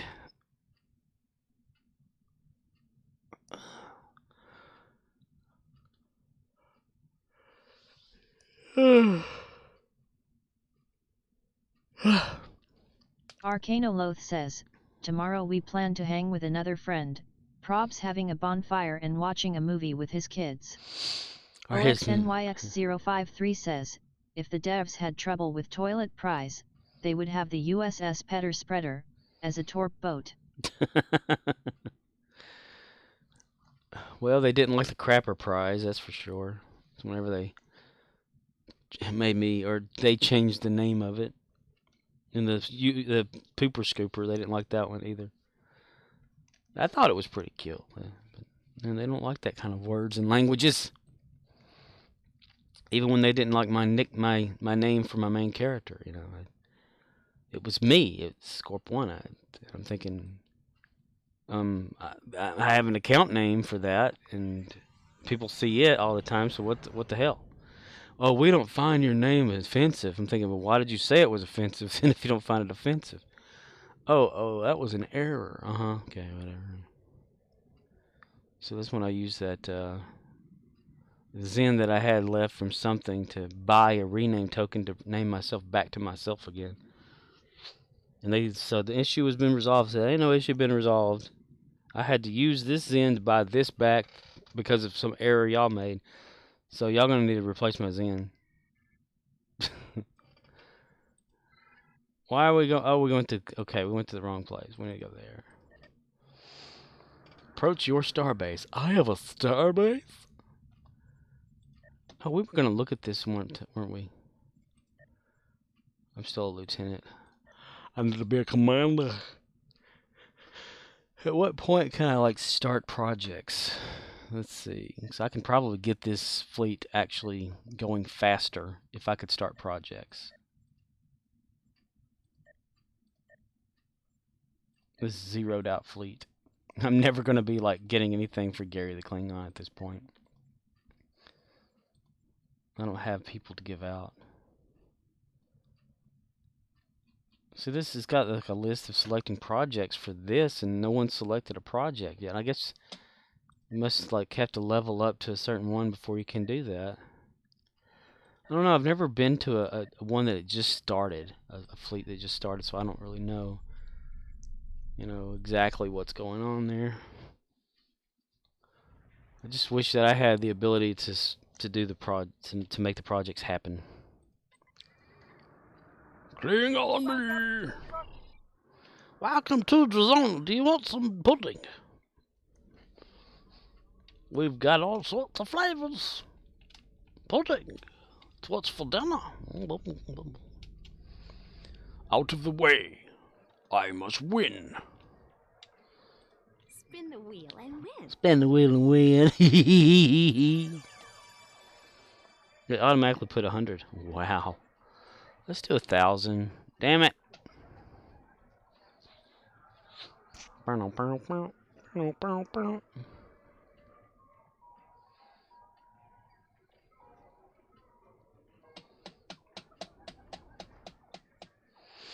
Okay. What is it, like 24-ish? Yeah. OXNYX053 says, MDMA flavored pudding. MDA.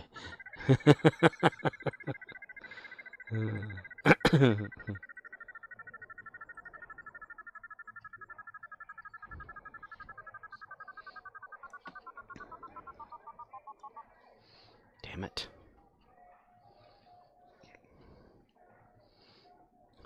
Klingon pudding. Try our new Jello Klingon branded pudding. Gambler, okay.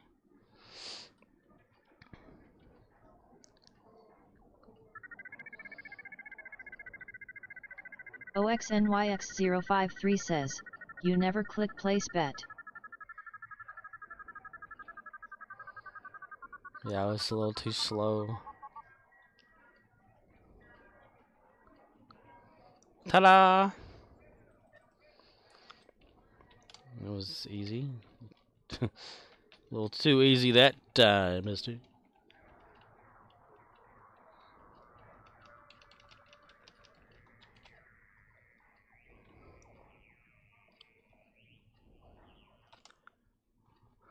You ain't nothing but a hound dog, crying all the time.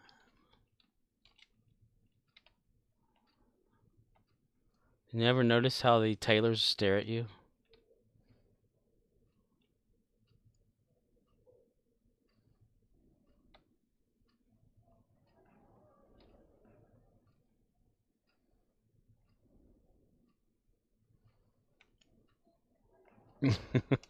It's kind of stalkerish.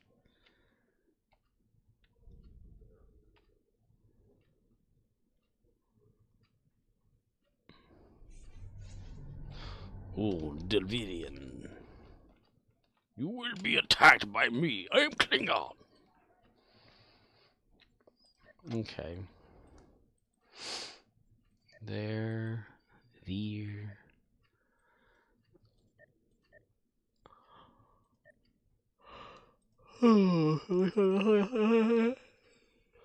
How far are we in the next endeavor thing? 238 of 3. Ugh, 300. Quite a ways to go. What about Endeavor? Tomorrow should get another perk point. Nice. What do I have left as far as space is concerned? A little bit. Damage projectile. Oh, yeah. Duty officers. Officers who are in duty.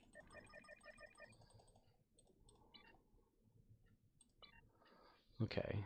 Beam me up, bye.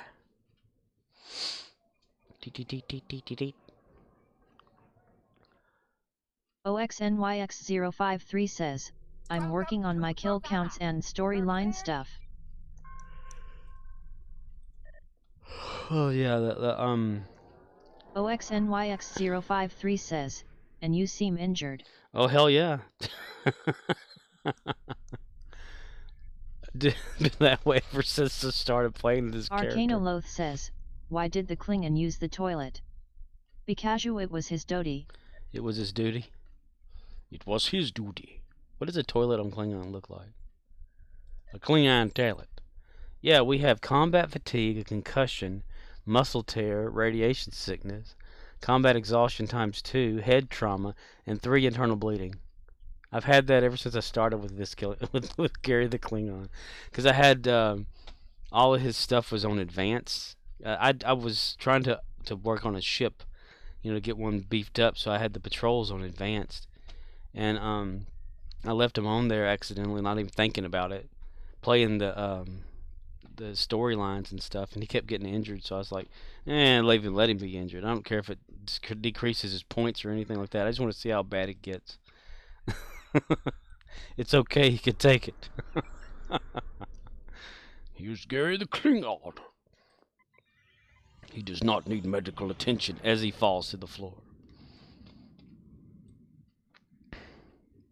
Sure, yeah, I'd probably get like a little bit more boost of, damage towards something or whatever, critical this or that for Gary, but whatever. Like, what does this do here? Negative 4.8 kit module damage, healing. Ranged weapon damage. I don't use ranged weapons with him. I just use the bat'leth. Melee damage. Probably could use some more, but, Energy damage, resistance rating, whatever. There's some more combat. Ranged weapon, melee. Head trauma. Internal bleeding. All this. Just imagine what he really looks like. And, what is it? On this here. Warrior's Blood. I'm only at 1,409 out of 2,500 to get to max that out. And then Hunter's Blood, or whatever this is. Ambush? Is this ambush or something? Yeah, ambush kills. Barely going toward that, because I never used the cloak. So, yeah. We are heading toward the cluster when we go. So if you look at Gary right here on the big map, he's going like a bat out of hell trying to get there. If you swing the view back and forth, it looks like arms swinging when he's running. So it's like, I'm coming. I will be there soon. Yeah, he's developed in my head a little bit. A little personality in there. I got a problem. 30-second recharge time. I need to really upgrade his shit and get him some shit. But at the same time, I keep saving up everything I've got for Zen.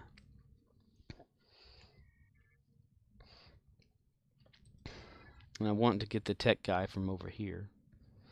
The Betran system. Plot a course again, Captain. You named Captain Django Wangy? Django Wangy got the blues, son. This ship has to be massive according to its windows.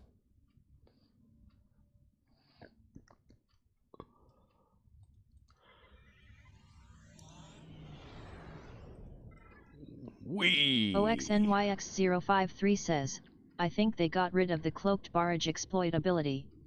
Cloaked barrage exploitability. Oh, where you can fire still when cloaked? Like massive firing and killing and all that bullshit. Bullshit.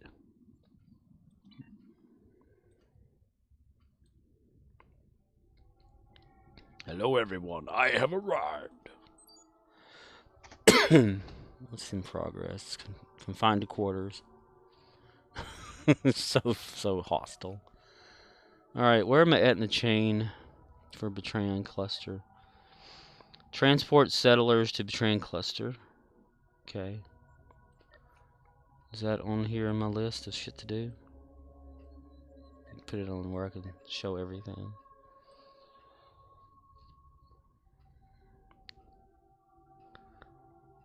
Damn it, no. Damn it.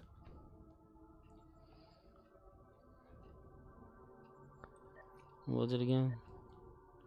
Settlers. Unsettled stomachs.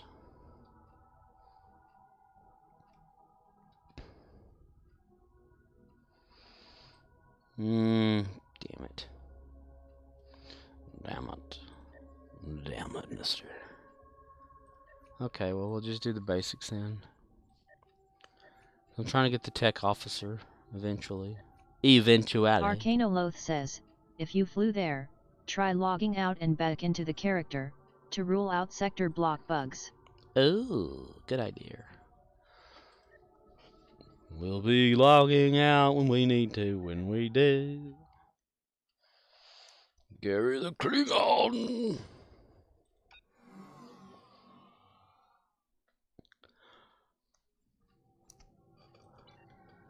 He's got a nighty outy fitty.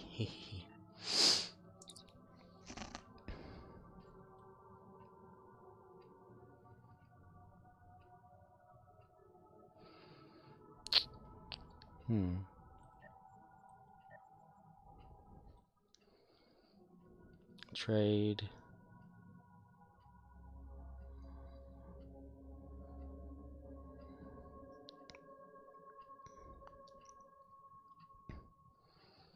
Probably jump, let's see.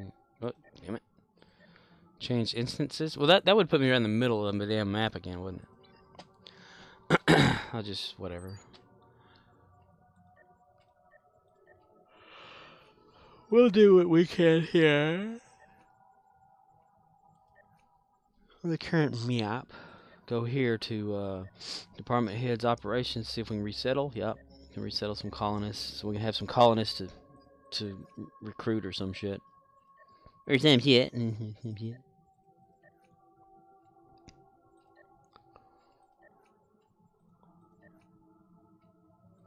Ah, damn it. Okay. So I haven't been doing enough of these assignments to bring up my commendation stuff.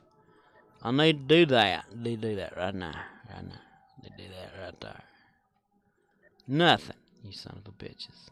Engineering? Nothing. Personal. Okay. Balls. Balls. Damn it. I want execute for incompetence to be completely off of the map. I don't want to, like, kill off my crew. If anything, I'll sell the son of a bitch. Yeah. If he's sellable. Make money off of it.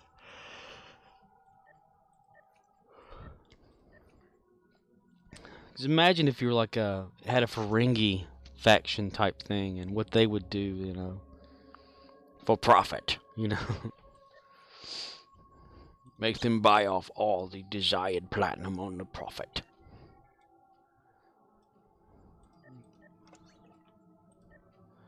You were in an argument with another player. Go back 3 spaces. Okay, so that's taken care of. 2 hours and 44 minutes. Wow.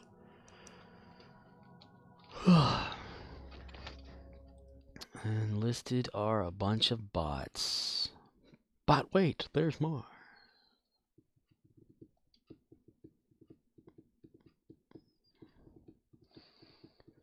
What'd you do with the drunken sailor? What are my other characters? Did I go through? Okay, I didn't do myself. I was someone else now. Let me make sure. Because these two right here are now with the rest of them down here. They don't have anything to contribute anymore because I've given up on their stuff at the moment. I need to do the daily thingy. Oh, that's a good sound. Sold an item in exchange for 40 million. Aegis Hyper Impulsive Engine. Nice. Yeah. Oh, yeah. Okay, get off the... Quit blinking. Quit blinking, damn it. Eat the pudding. Okay, good deal. Oh, what do I have now? Forced mil... Oh. Murdoch says that he actually sold that Borg duty officer for like 400 million. Wow. That's amazing. Sausage. Okay. Events. I don't want to do a damn out there in the world thing. I like to do this one, so it's fun. Alright. Alright, mister. Here we go. We're going to play this game here. Be a man about it, mister. Well, hello there.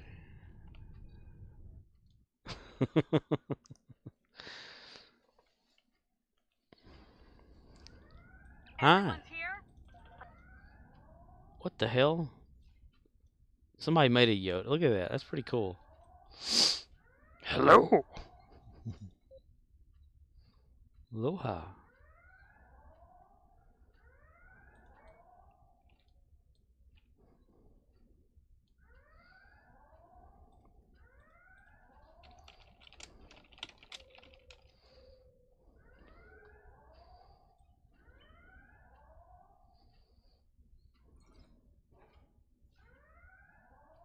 Pretty cool.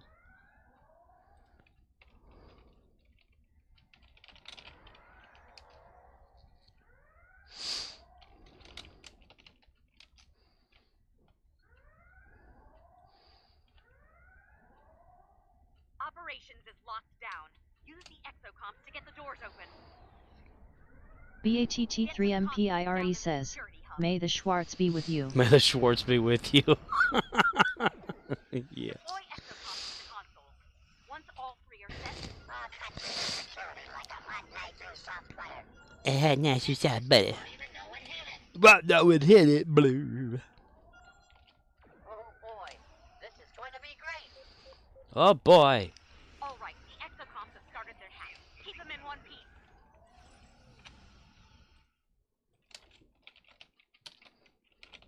Okay, bend over.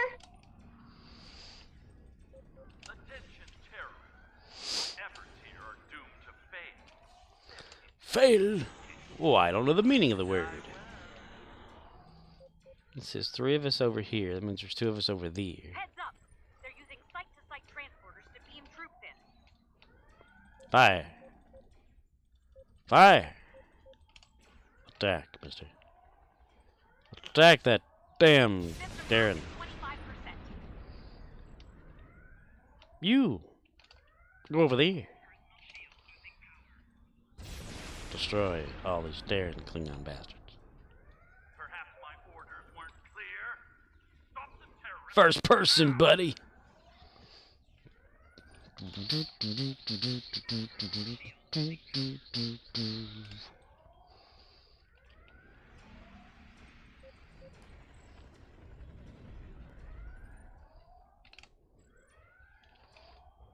Even a holographic bullet can kill.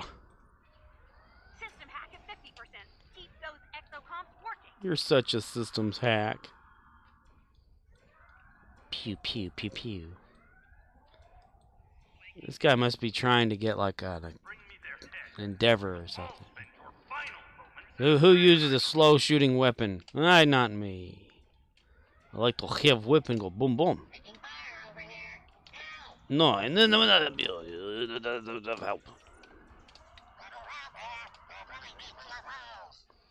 Then me full of hoes. You don't want to be filled up with hoes, boy. I say, boy. System hack at 75%.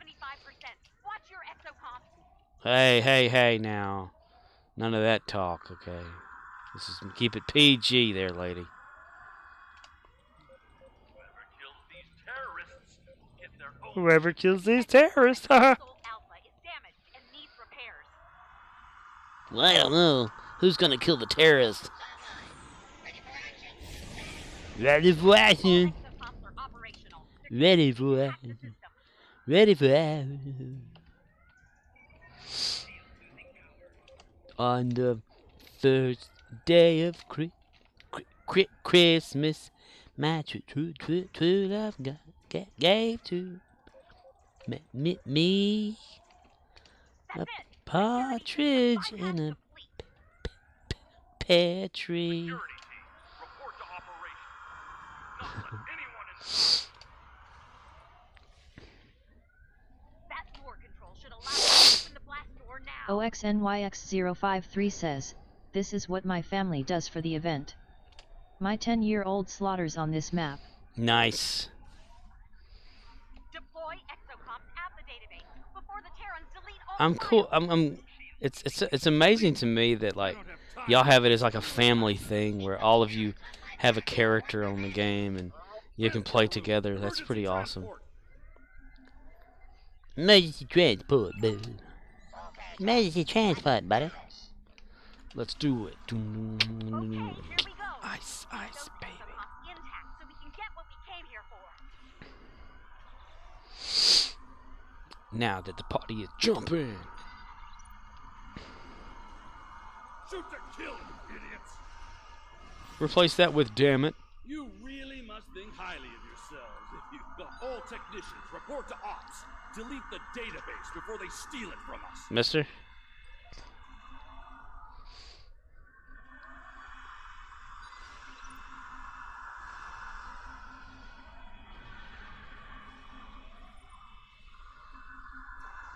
Methuselah drone. Shoot to kill, you idiots! Mister? Shoot to kill, you Not idiots. today, cretins. Attack. Die, mister. Data acquisition at 25%. Keep it up. Dun, dun, dun, dun, dun, dun, dun, OXNYX053 says, well, that's why to learn to crochet. Join the wife in her pastime, and maybe she'll try yours. Nice. Nice. Shoot to kill, you idiots! Admiral Quinn wants to be an idiot. Transporter room. Emergency transport. Mister?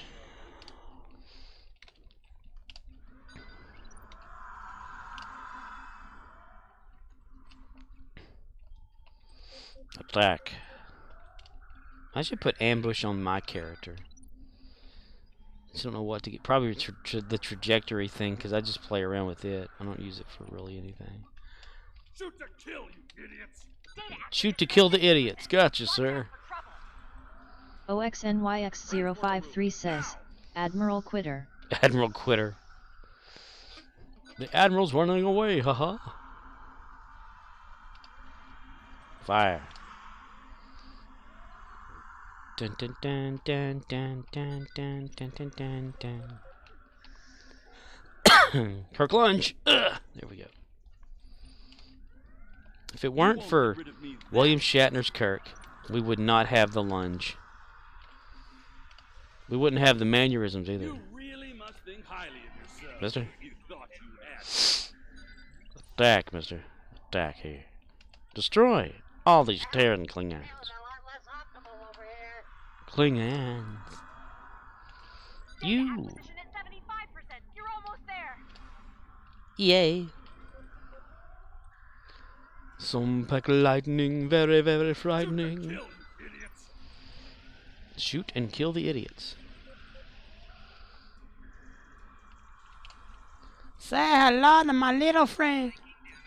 Transporter room. Emergency transport. Your exocomp at Console Gamma is offline. Fix it now. Offline. All flying.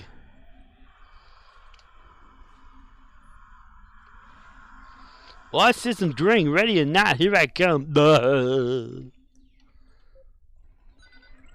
are swiftly becoming annoying. Like a swift kick in the ass. These are the days of our life. OXNYX053 says, are you aware that a song titled March of the Gladiators is the music we associate with clowns? Well done. Now March get of the hell out Gladiators, the dun dun dun dun dun dun dun dun. Dun dun dun dun dun dun dun dun dun dun. Funny. Funny, haha. You are damn it. Quinn to Tigress. Get me out of here. Don't Tigers get me out of here. OXNYX053 says, yep. Nice. Like Doink the Clown on wrestling.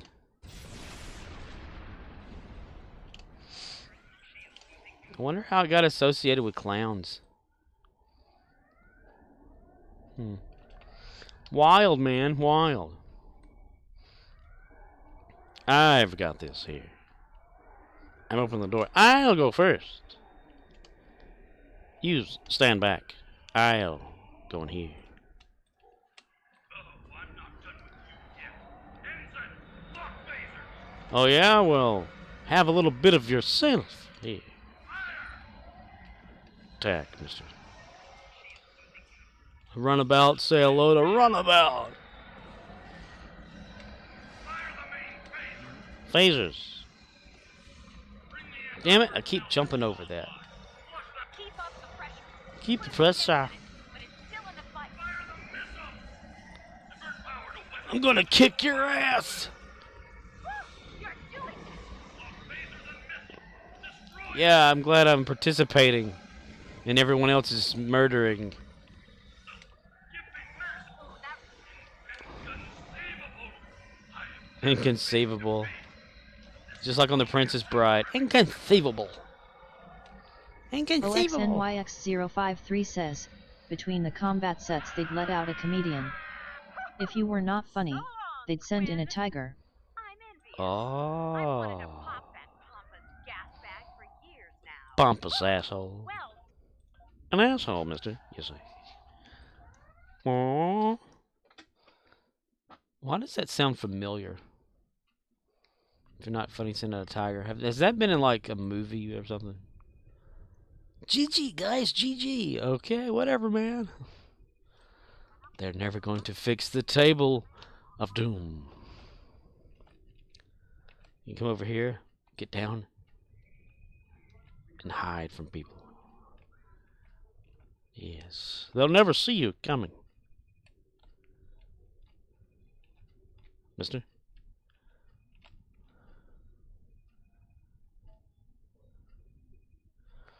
Then if you do, OXNYX053 says, a Mel Brooks movie? Mel Brooks movie. Probably could have been. He's always making, like, fun stuff. I am one with the furniture. You do not know that I am there. Until, ha-ha! Hello.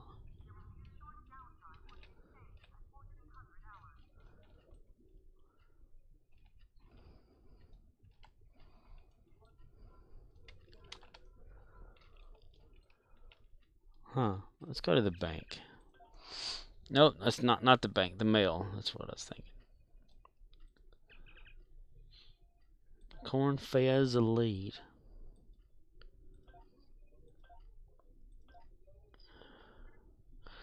Oh, they are in the bank, aren't they? Little shiznit, mister.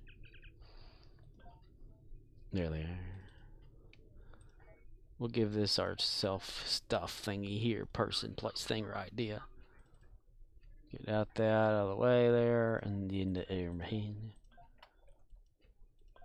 Ambush you. Ambush you. Protection status and, mister. Over there. Because I'll use that more than I'll use the other thing. That's for damn sure. But damn sure now, my mister. But damn sure. Okay. Let's see. 10, 14. So 1, 2, 3, 4. 4 more days, and that'll be a thing, and then stuff and whatnot. OXNYX053 says, I think I'm going to go do laundry. See you next week, unless you're up for about 3 more hours. Oh, no. I'm about to be off of here anyway. Actually, now, to tell you the truth. I need to do laundry myself. It's been on for 3 hours exactly, and now 20 some odd seconds. I appreciate everyone that is watching, that thinks this is boring. I love boring content. I love to bore you with my content. Yeah.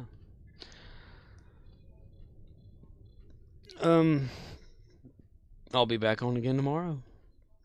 OXNYX053 says, good night. Not Gary the Klingon. Not Gary the Klingon. Gary the Klingon is not ready. Look at that lighting. Crazy. Somebody turn off them damn lights.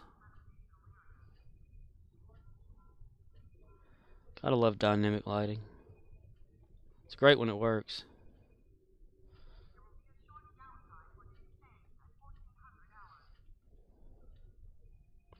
Alright. I'm going to call it a night. Emote. No text. Wave. No, wait, bye. Bye!